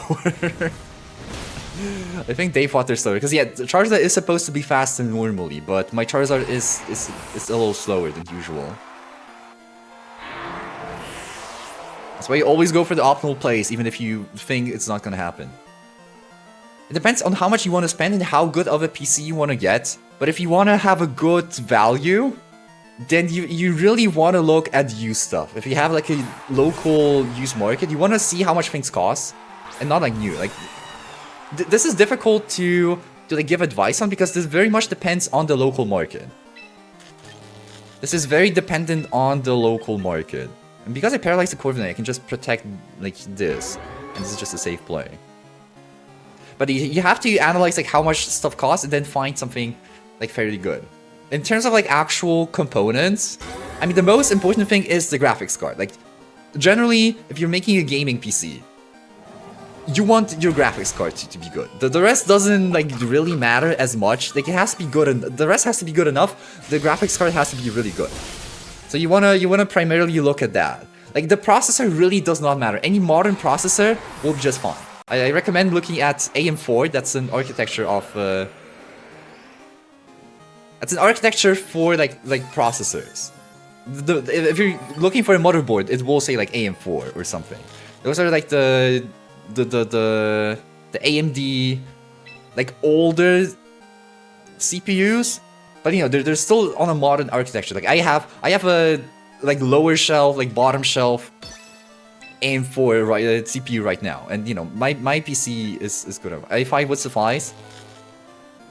It would have to be a modern one though, and those, from my experience at least, are more expensive generally.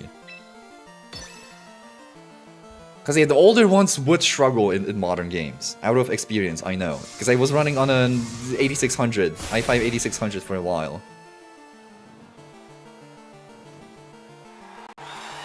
So yeah, if you want like, you know, I mean, I have an AMD Ryzen 5600, which I feel like I'm getting information from an elder. I mean, that's good information then. That's the best information. And yeah, like my CPU, I paid for... Okay, this is gonna be a little... This was before the big crash, but like... Or the market crash. But yeah, I paid for like the whole setup, which is, you know, CPU, motherboard, and RAM. I paid like $250, which is very cheap for, you know, like, that's pretty much the whole setup. Besides the GPU. Did you put the gaming speed priority?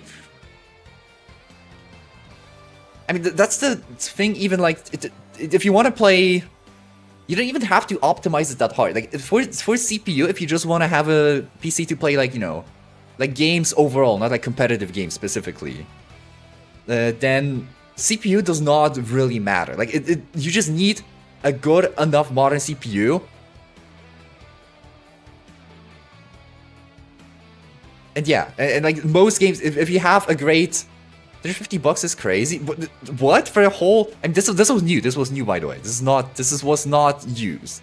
I was looking at used ones, but there weren't really like good deals.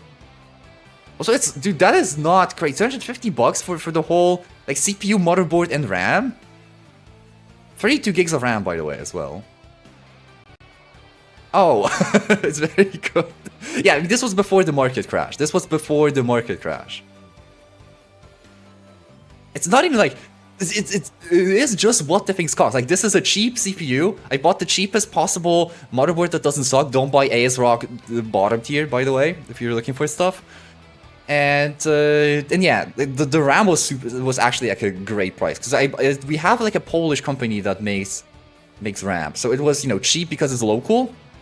And yeah, I even have a lifetime warranty on it. So you know, if it ever breaks somehow, which RAM doesn't tend to do, but if it ever does, then they better shell out, you know. Something I paid, like, the RAM was like $70-ish. Is what I paid for it. I mean, nowadays that probably costs like $250. So yeah, they better hope mine never breaks. Okay, hold on, what else? What's like other components? I mean, like, for PSU power supply, you don't want to overspend, but you want to get a decent... Like, a lot of people will tell you to get like a really good one. But I think that advice is mostly for safety, so you don't blame them. Also, yeah, that's also good advice, because a lot of people forget to do this. You do need to account for a monitor. Like, realistically, if you get a great PC but a shitty monitor, you have a shitty PC. Like, how good of a monitor you have does affect how good of a PC you have. Yeah, for PSU, I would not like stress about it too much. I'm on a what's considered D tier PSU for like almost 10 years now, and bro is going fine.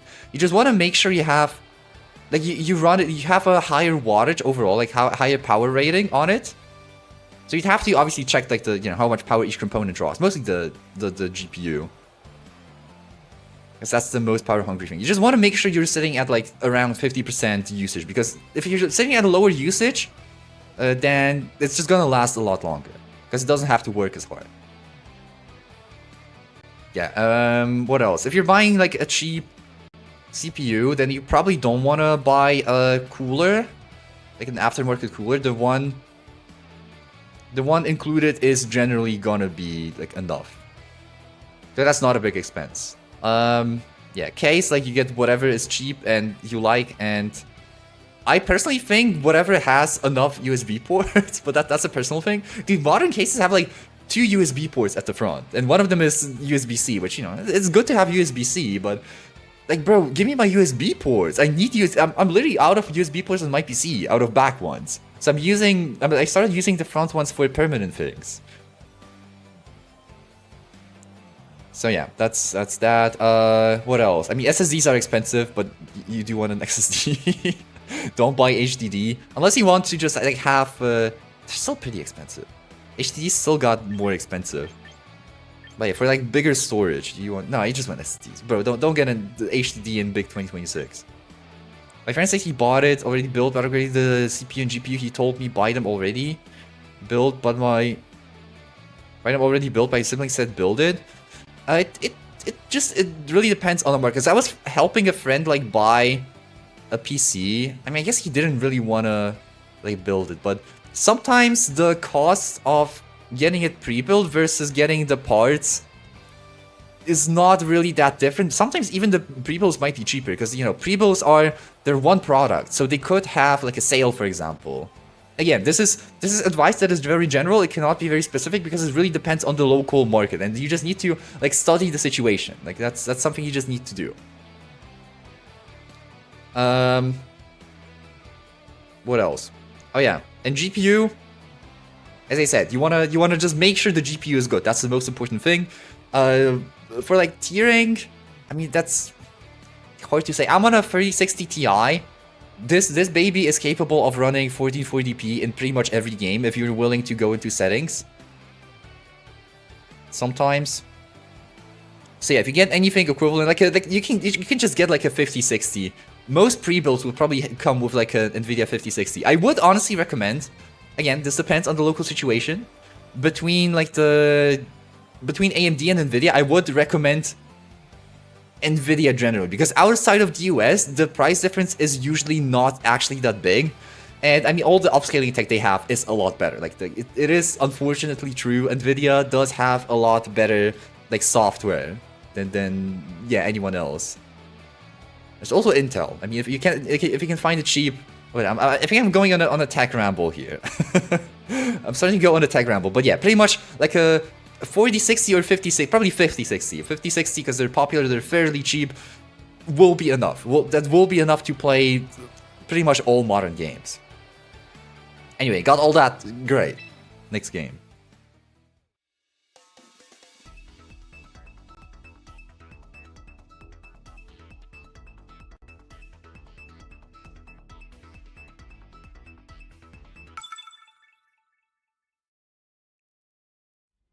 You know, some okay ones. Yeah, the Arc series. It is. I mean, like that's their most like standout feature, right? That they are cheaper. They only have budget ones.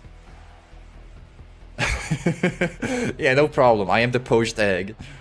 Holy shit! Is that egg fact of the day? It's okay. It is the Staraptor Sand team. This one's actually hard to deal with Staraptor itself.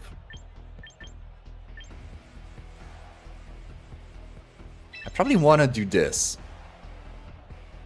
Staraptor in the back. Do I want Whimsicott in the back as well? No, I need Chomp. I don't get the speed advantage, but I think I need Chomp. Yeah, the Intel. I mean, I don't know about the like A, because they have like two series, right? They had the A series and the B series. The A series were generally considered very bad, but that was mostly because of drivers, which now are fine. So I don't know how comparatively, they're probably just more expensive. Because the B series is newer. But yeah, the B series, if you can find it for fairly cheap, then they are very good GPUs to have as well.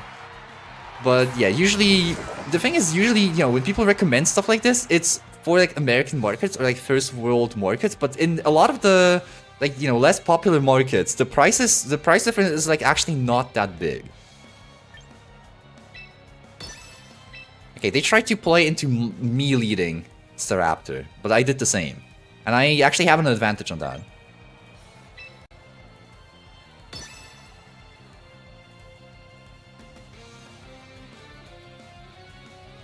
Maybe I should have pressured the Milotic. I kind of want the Milotic gone. And they probably want to play defensive with the Gholdengo. Yeah, I maybe should have pressured the Milotic, because Gholdengo doesn't do anything here. So it probably even swaps out. I wouldn't be surprised if they go into... Not Staraptor though. Yeah, T-Tar.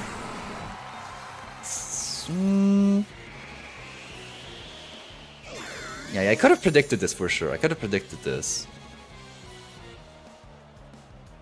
Scald. They're trying to go for the burn, which they do not get.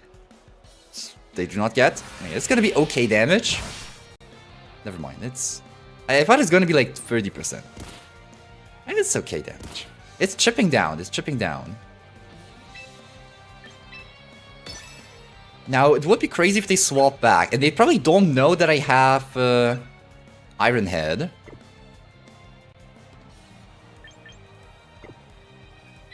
And I start chipping down the Milotic as well. Do I double? No, they have low kick. They definitely have low kick. Oh fuck, they might double the King Gambit. I should protect it maybe. Because I think they want to double the King Gambit. They get a guaranteed KO when they double it here. Ah, they do swap it back. Or they're playing smart. They're playing for information.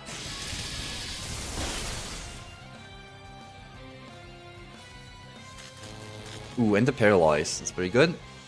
And also for Skull Burns. But yeah, I do just get damage onto them. Like, the damage will add up. Oh, that's huge, that's huge, that's huge, that's huge. Okay, now it's the same situation. Like, they could go into Tyranitar.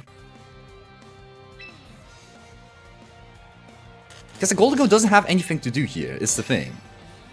Like, it can Shadow Ball the Rotom. That's the best thing it can do. I want them a lot. Like, I'm just chipping away at them, and they don't really have a response.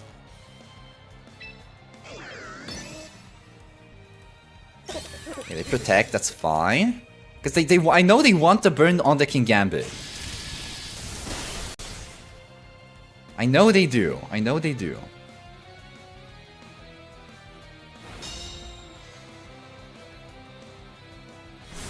But they don't get it. They don't get it. They don't get it.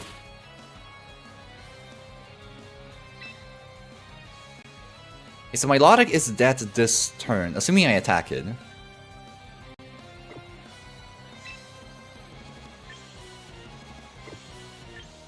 The question is, what do they do with the Golden Go slot? I could not attack it. I could technically not attack it.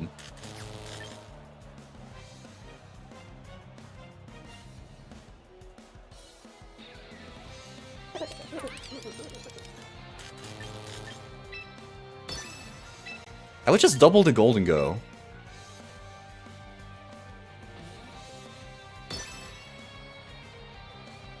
Ah, they swapped the Milotic! But that's the wrong one?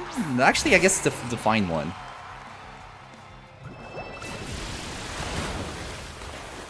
Okay, so I get the Golden Go. They do damage, though, in return.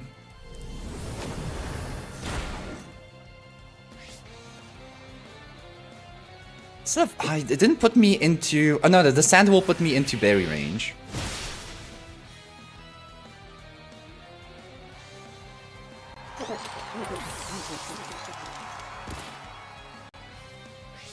Now Garchomp is just... Like, Garchomp just wins the game from here. Actually, wait, they are they Mega... I guess they're Mega T-Tar. So they can reset the Sand, is the thing. So they're...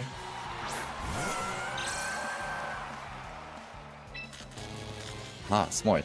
Well, I don't know, because what, do they protect the Excadrill?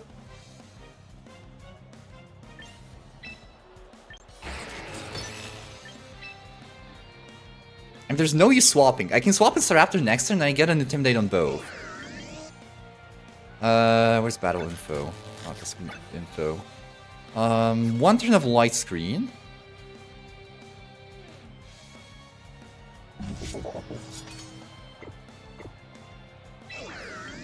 I'm actually gonna protect, and I'm gonna Will-O-Wisp. Because they might protect their guy. How Milotic protects. It's like Milotic, it just doesn't do anything on the field. Like, the burn would be annoying here, for sure. But I'd much rather have it trapped here, especially since the King Gambit has done his job pretty much. Like, this is... Oh my god, bro, Rotom, you gotta hit the moves, though. You gotta hit your moves. Well, now Excadrill is slow, but that doesn't matter because I have 2 slow Pokemon on the field.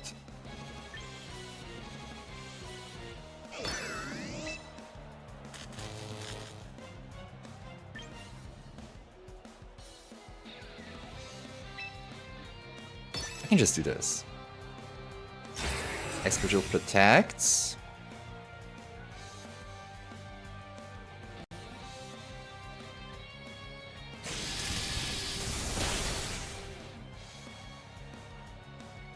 Like, this should be an unlosable position. Realistically, this should be an unlosable position from here.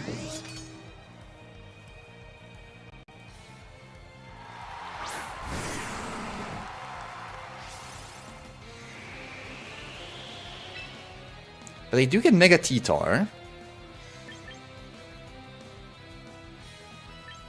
I mean, they could... They probably... What did they have? Iron Head, Earthquake Protect, High Horsepower?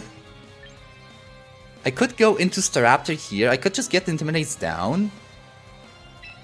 It's like, if they go for Rock Slide, which I don't think you do. Like, I just don't think you go for Rock Slide in this situation with T-Tar. But they could. They technically could.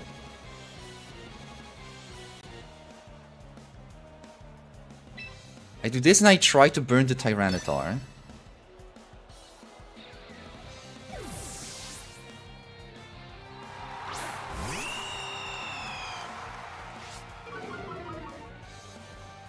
That's -1 attack.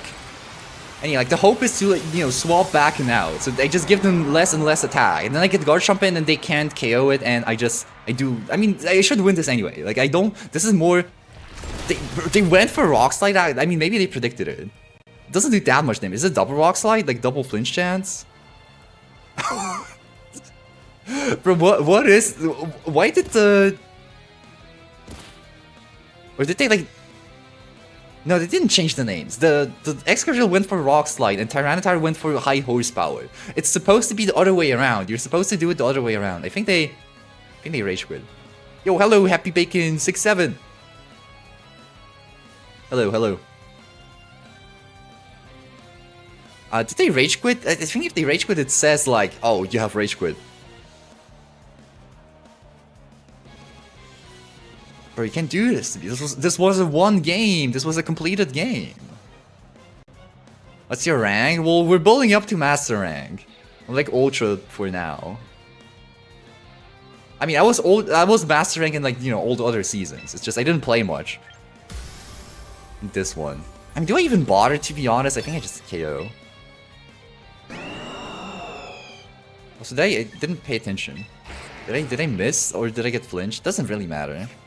I mean, just go for it. Again, like, I cannot lose this with Garchomp in the back. Like, the question is, can I win before pulling it even out?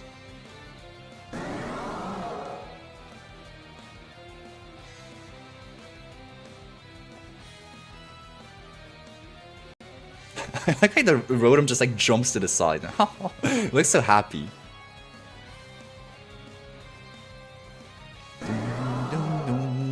Bro, they went to Wi-Fi.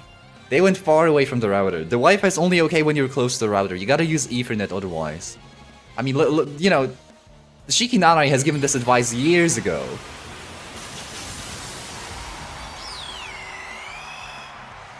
Blum, blum, blum, blum, blum, blum. What's your team? It's a Mega Staraptor team. I can show you in a second. But it's a Mega Staraptor team with more balanced elements with Charizard. Which, yeah, hold on. I did want to replace... I don't know what to replace the Charizard with, though, but I do want to replace the Charizard. Yep, there's the Sash.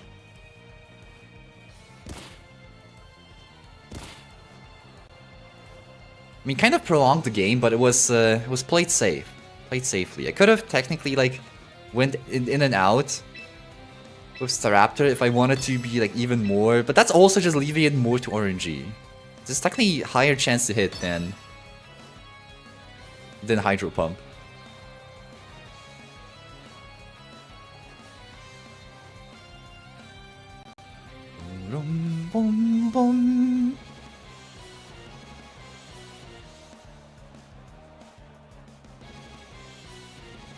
I mean, maybe they're just thinking. Maybe they're analyzing the options. Maybe there's something I don't see.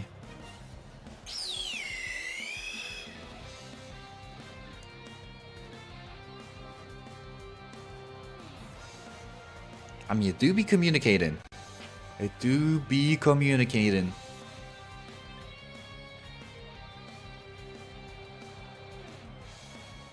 Oh no, It's the thing that happens once in a while. The saddest single saddest event that can happen to a man sitting in front of his computer. Oh my god, that was difficult to say. I reach for my tea. I look inside the cup. There's no tea. It's over. The tea is gone.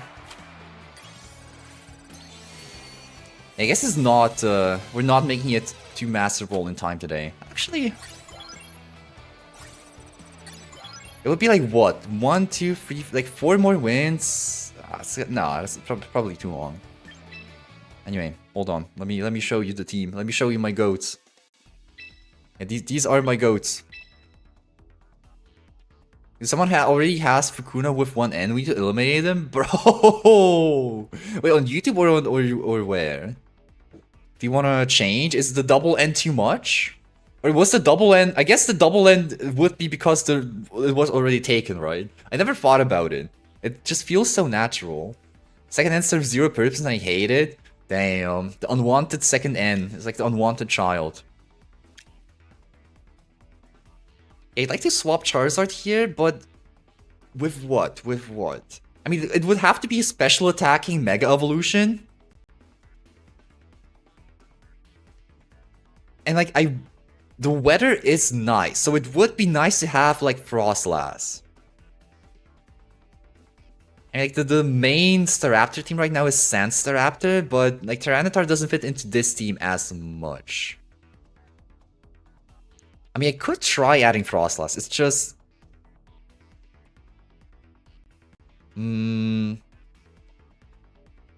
What is it weak to? Like, it's weak to King Gambit, but my team actually is very good against King Gambit right now.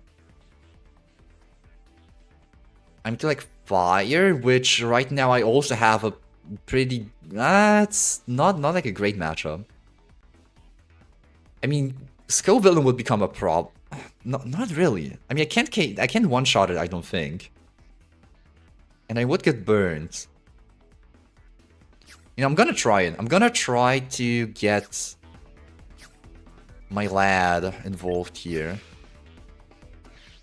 Because I do like Mega Frostlass too. I'm a big fan. Wait, is there... No, I think there used to be messaging on YouTube, right? Or am I making that up? No, there used to be some kind of messaging system on YouTube. I remember.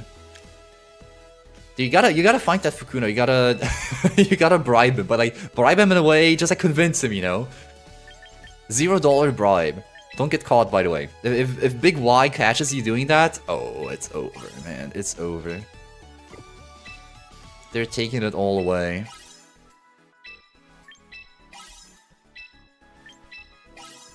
Dude, actually, funny thing, I kind of hate my like tag on YouTube because I'm Pochita Man Game.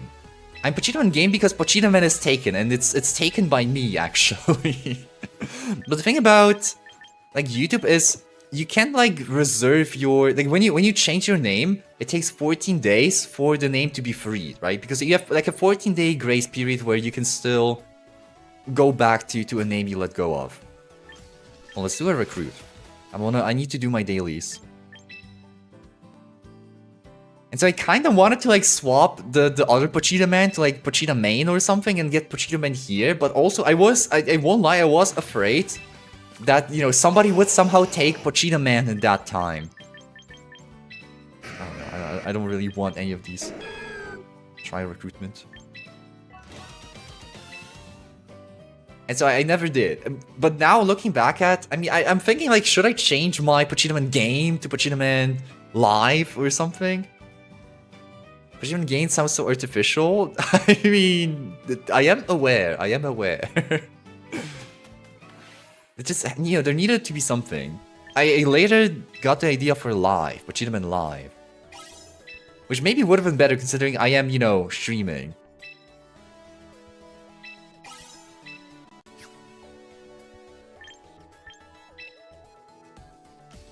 Okay, the last glowing thingies, and let's get Frostlass involved. Box. Life is better. I might change it. Don't take it from me. This is something that, you know, Like, the name changes you have to do early on, because if you do get popular, that shit is not happening, bro. You're not... I guess no. Probably if you get... Okay, there's like an intermediary, like, stage. Because at some point you get popular enough to where people will try to snipe the names. But if you get even more popular, then you could probably just, like, go, hey, YouTube, I want this stack. Please give it to me. And you're like, yes. Pochita is real! Now, which way is he real? They would never know. Hey, where's my Frostlass? There she is. My in-game Frostlass, actually.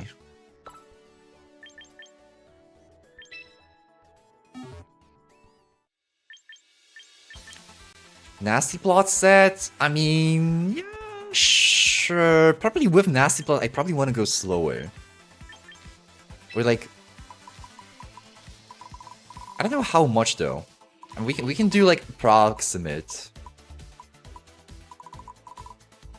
Cause this is 100. This is 130. So a 30% buff from.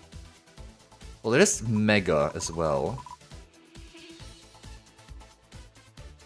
But let me check real quick. What is Mega Frostlass? Frostlass. At... I guess with Nasty Plot it doesn't matter if it's even or odd, because if you're doubling it, it always becomes an even number. But Pokemon always rounds down, so you always want to just like, yeah, keep that in mind.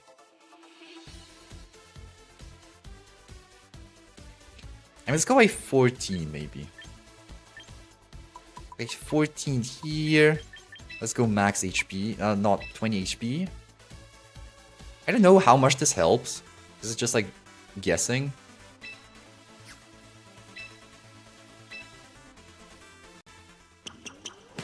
Zip, zip, zip. Boop, boop, boop. And yeah, now I do lose a fire type. Like I do think, not this. I do think Charizard did fit well. I just feel like, I don't know. It didn't do like as much as I think it should be doing.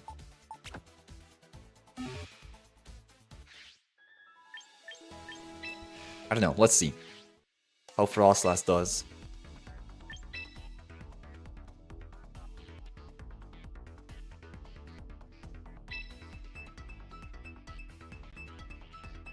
Yo, Zeke, hello. I'm Pokeball too. I'm Pokeball too. I'm slowly getting up there, you know. I'm still learning the game. Okay.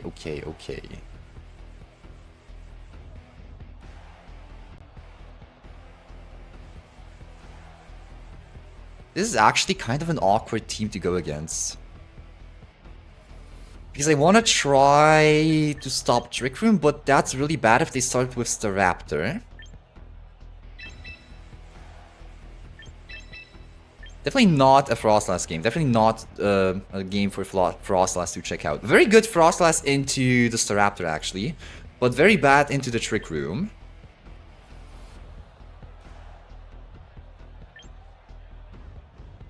Do I start with Chomp? No, I don't think so. Okay, let's go with this. Let's go with the same. Like, bulky lead and, like, finishers in the back.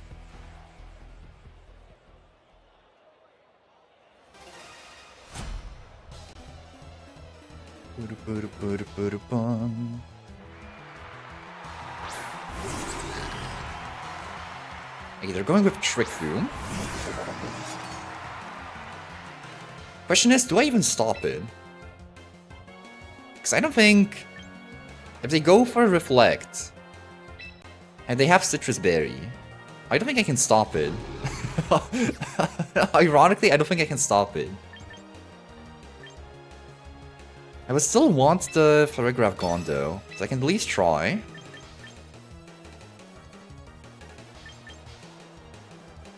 Because again, if they have Fake Out on the... I don't know what the set is. I don't think I KO with Reflectub. Dude, I don't know. I don't know. I can try. If they fake out, so be it. They didn't, by the way. I hit Hydro Pump. That's... Okay, if they're not Colbert, this KOs. I guess I didn't think about the fact that... Oh, they didn't even go for it. What? Just went for damage. They are Colbert. So, I mean, good thing they didn't go for it, I guess.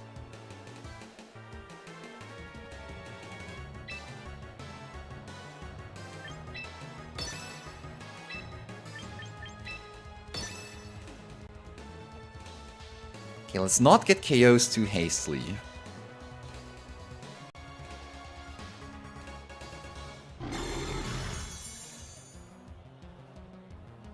Actually, do they go for... I feel like they don't go for Trick Room now either. Because, like, they know I can just KO them. Or maybe they go for the Hail Mary. Yeah, they just go for Psychic. They get me to my Citrus Berry. I do damage to the Grimmsnarl. And now it's an awkward situation because we both have our, like, Pokemon that do damage in the back. And it's like, who swaps to it first, right? In a way. So I could swap the Kingambit here, actually.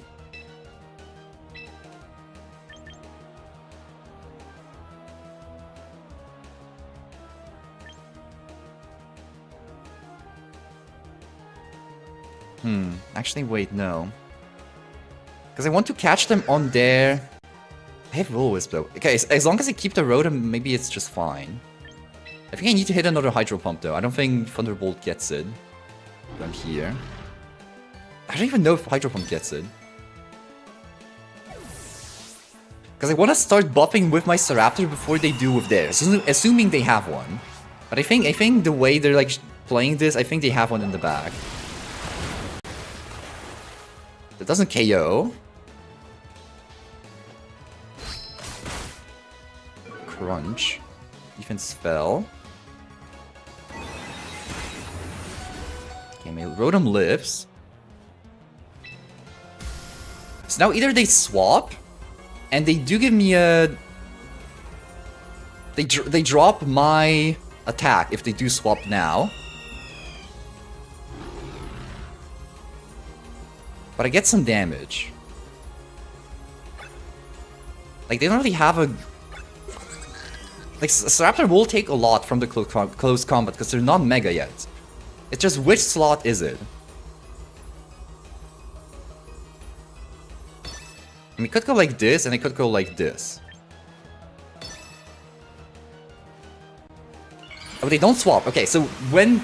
I mean, it could just not be it. It could realistically just not be it.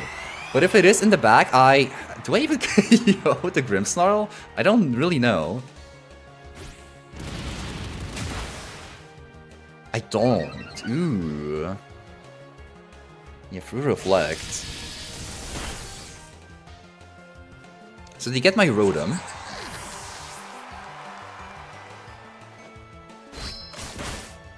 Okay, what is in the back?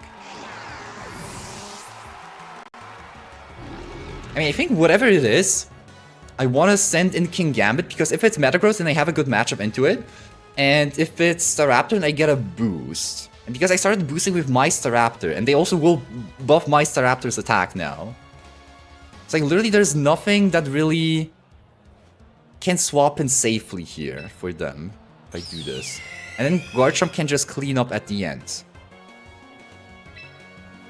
And yeah, I don't want to get intimidated with Garchomp. X, so that is Metagross. So I don't get the attack buff. But I can ignore their Grimmsnarl now. Because, like, what? They could have maybe Thunder Wave. I don't know what their last attack could be.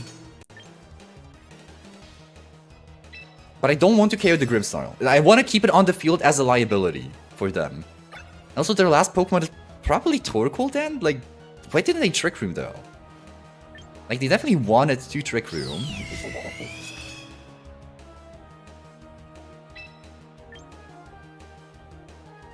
Do I protect the Staraptor or do I just double it? I mean, I would live an attack. Ooh, they do swap. They do swap in. To Shelly. Wait, do they go with... Does Metagross get Trick Room? That would be... Yeah, that would be a play they could do. Okay, they protect, so they just repositioned.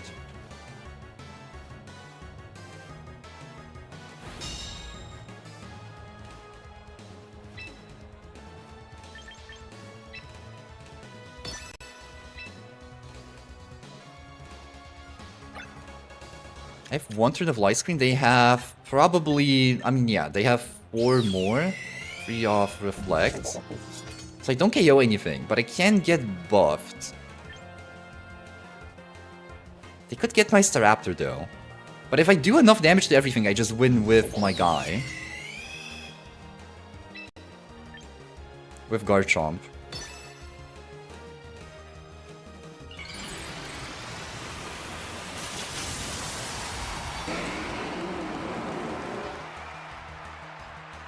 Maybe I could have actually doubled the Torkoal. Because I think Eruption is a bigger problem here. I mean, they could just not go for it also. Oh, yeah, that's nothing. Yeah, that was a mistake, I think. Because this doesn't KO either. I should have doubled something. Because that gets 2 of them. Doesn't matter. Kingambit, yeah, Kingambit might have lived if I doubled the Torkoal. But no, I needed damage. Would it have lived? Because he did break my Light Screen. Like, I still think this is a good position, even though it's a 1v3.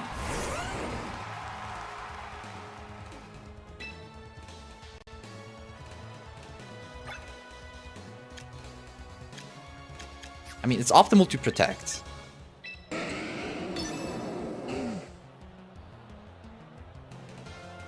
I mean, I assume don't have a punish, and there's like no reason for me not to waste their reflect turns.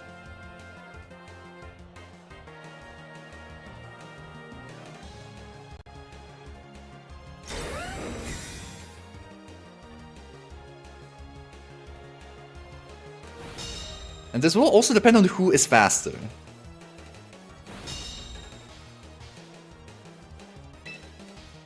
Because technically the double up could KO me.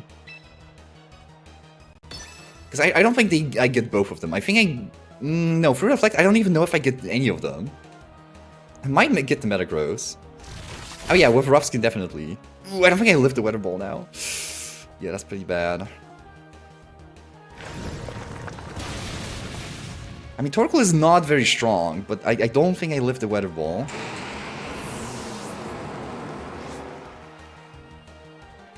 Oh yeah, with Life Orb. Yeah, I was just missing a little bit of damage. Damn, that sucks. That sucks. Yeah, literally, if I lived that turn, I would have won.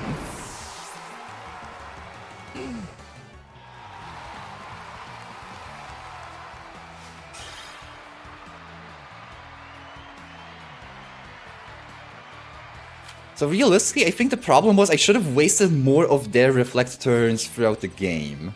Like, I should have just protected somewhere along the lines. When I had Staraptor, and I shouldn't have protected with Staraptor back in front of the Metagross, because I would have lived an attack anyway there. I should have just double attacked, even into the protect, and then double protected after that. Or at least protected with my Kingambit.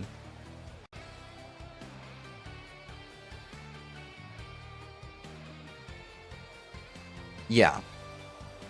Because then if I would have had the... No, I mean, it would have been best to double protect. So that I can keep both on the field, so that stalls one more turn of all the screens they have. And yeah, they would go... Like, then the same situation would play out, right? Like, the same turn order would play out. It's just, everything would be delayed by 1 turn, so they don't have Reflect on this turn where I attacked. So I would have KO'd the Torkoal. I'm pretty sure. Anyway, it was close. All right, let's do one more. Let's do one final game, I think. Let's do one more final game.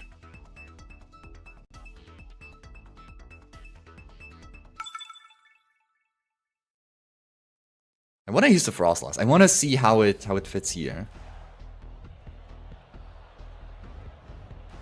And that's it's okay. It's just Staraptor is so much better in this.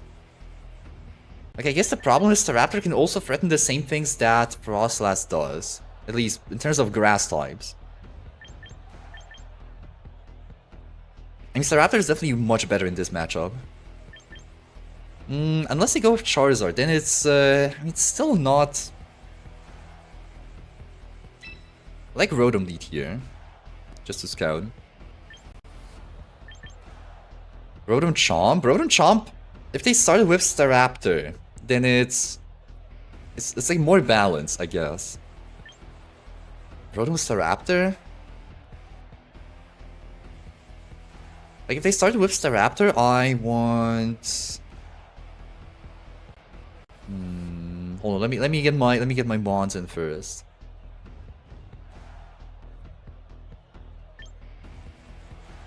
Okay, I'll go with this. I don't think I have to take a Gambit. I think I take Whimsicott in the back. Mr. Streamer, what's your take on mixed platform chatters? I encourage all platforms, all platforms. Whether you wanna be loyal to one platform, whether you wanna hop between them, I welcome all of you. I welcome all of you. I'm very welcoming of. There's no chatism here. I mean, chatism is possible because you are branded with what platform is assigned to you. Okay, this is this is a good lead. Because I just get to threaten. Do I hit Light Screen maybe? I mean, a Charizard probably feels threatened here. The Whimsicott is kind of annoying in this situation. I don't really want to swap here though. They might protect and Tailwind, but I can't KO the Whimsicott. I just go in the offensive. Okay.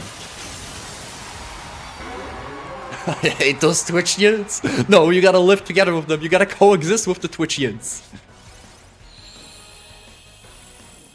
Okay, they just go offensive. I mean, that's fine. Like, they don't KO...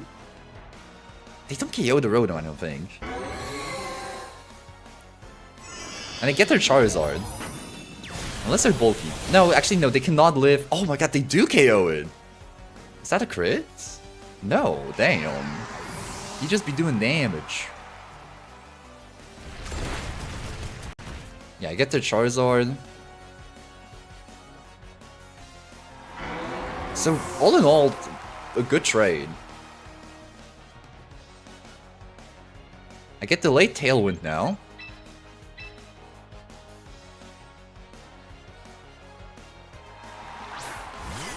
Sinistcha.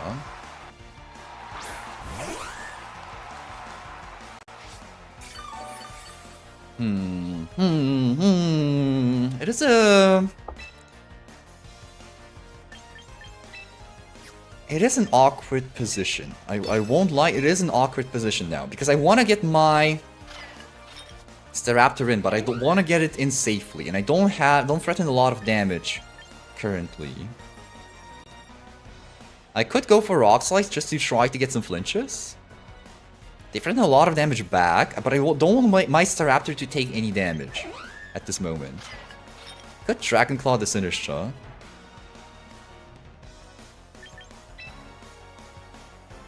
I'll just go for the Rock Slide. Give me the flinch. Give me the flinch.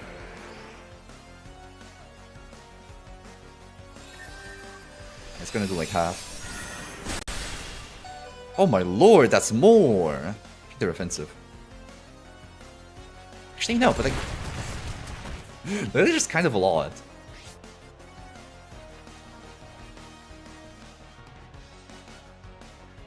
No flinch. Rip.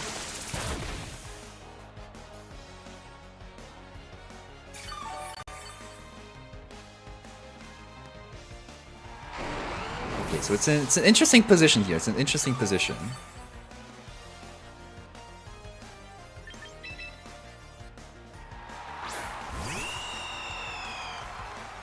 Because I technically have offensive tempo here, but I mean, I would want to charm and close combat. The KO's the Whimsicott.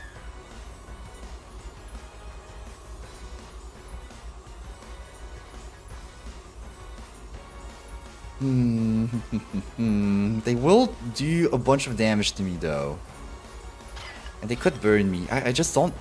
I feel like there's a better play than this. This feels just bad. I could attack with the Whimsicott.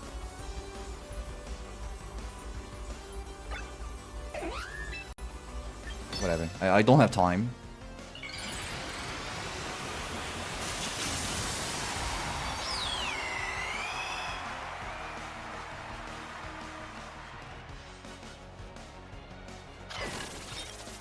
Oh wait, I forgot, dude! I forgot they can do this. I was thinking about it for the Sinistra, or the Whimsicott. I forgot they can do it with the Sinistra. Oh yeah, dude, I messed up. They try to Encore into Tailwind.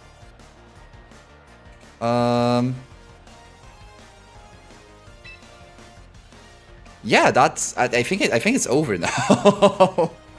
Because they can Encore my Staraptor now.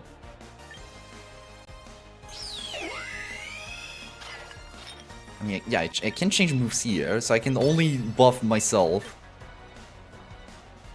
Yeah, I just lost to the Encore Whimsicott. I just can't do anything about this. If I protect, they Encore me into protect. If I Brave Bird, they Encore into...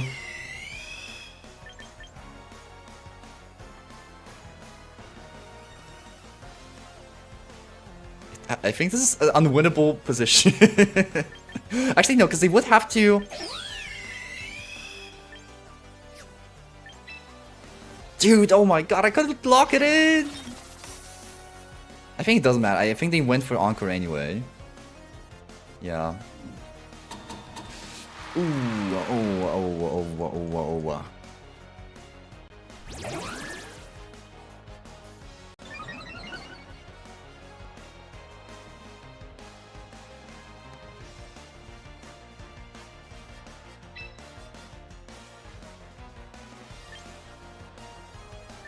I mean, they have to charm, and they have to close combat.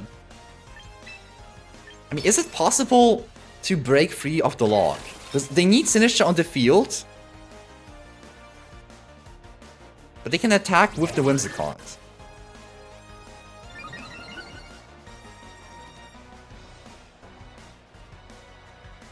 I'm gonna PP out. I'm gonna run out of PP. It's gonna do too much damage, yeah. No, I cannot win.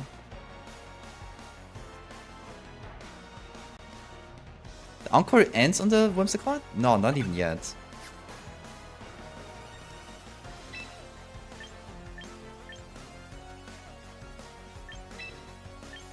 I mean, yeah, I messed up. I forgot about this. You might as well play it out, but yeah, it's GG's. Berserkoi's waving speech. It's true. That's my deepest feeling right now. That's how I feel.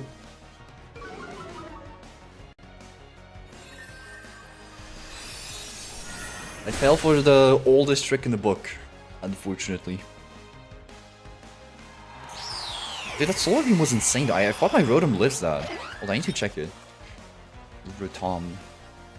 How much is that? Worth it. Like, I can't do anything. Rotom Wash against Charizard. Solar Beam. Oh yeah, damn. Even with bulk, it is just guaranteed. Damn. Well, that sucks. Skin, I love Twitch art sellers. Yo, Twitch art sellers. I know you're listening. You're always listening. I know you're analyzing every single VOD, you know, for potential targets. Fukuda is waiting. You know, his DMs are open. He's waiting. He's been waiting all this time, and no one comes. No one does it. Good emote, my OC. Yeah, okay. I think we'll on a sour end. Unfortunately, that was neither like a good game. It was like a bad game and a lost game. So the worst kind of ending, but I think it's time to end. I think it's time to end here.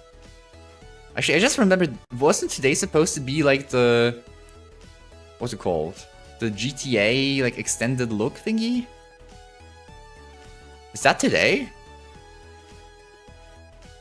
But we got a VOD farm on that shit.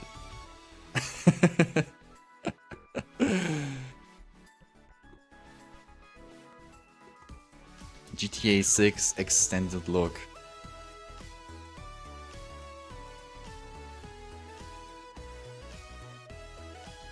Whatever, I don't care that much. Yeah. Anyway, we'll do reaction next. I don't know if I'll be up tomorrow, but the VOD farming reaction, you know, that's free content, bro. That's free content. Yeah, we'll see. I'm not sure if tomorrow is Friday, right? Yeah. I'm not sure if I'll be up. I mean, just like assume no streams for the weekend, but I will make a follow-up announcement on Discord to confirm it.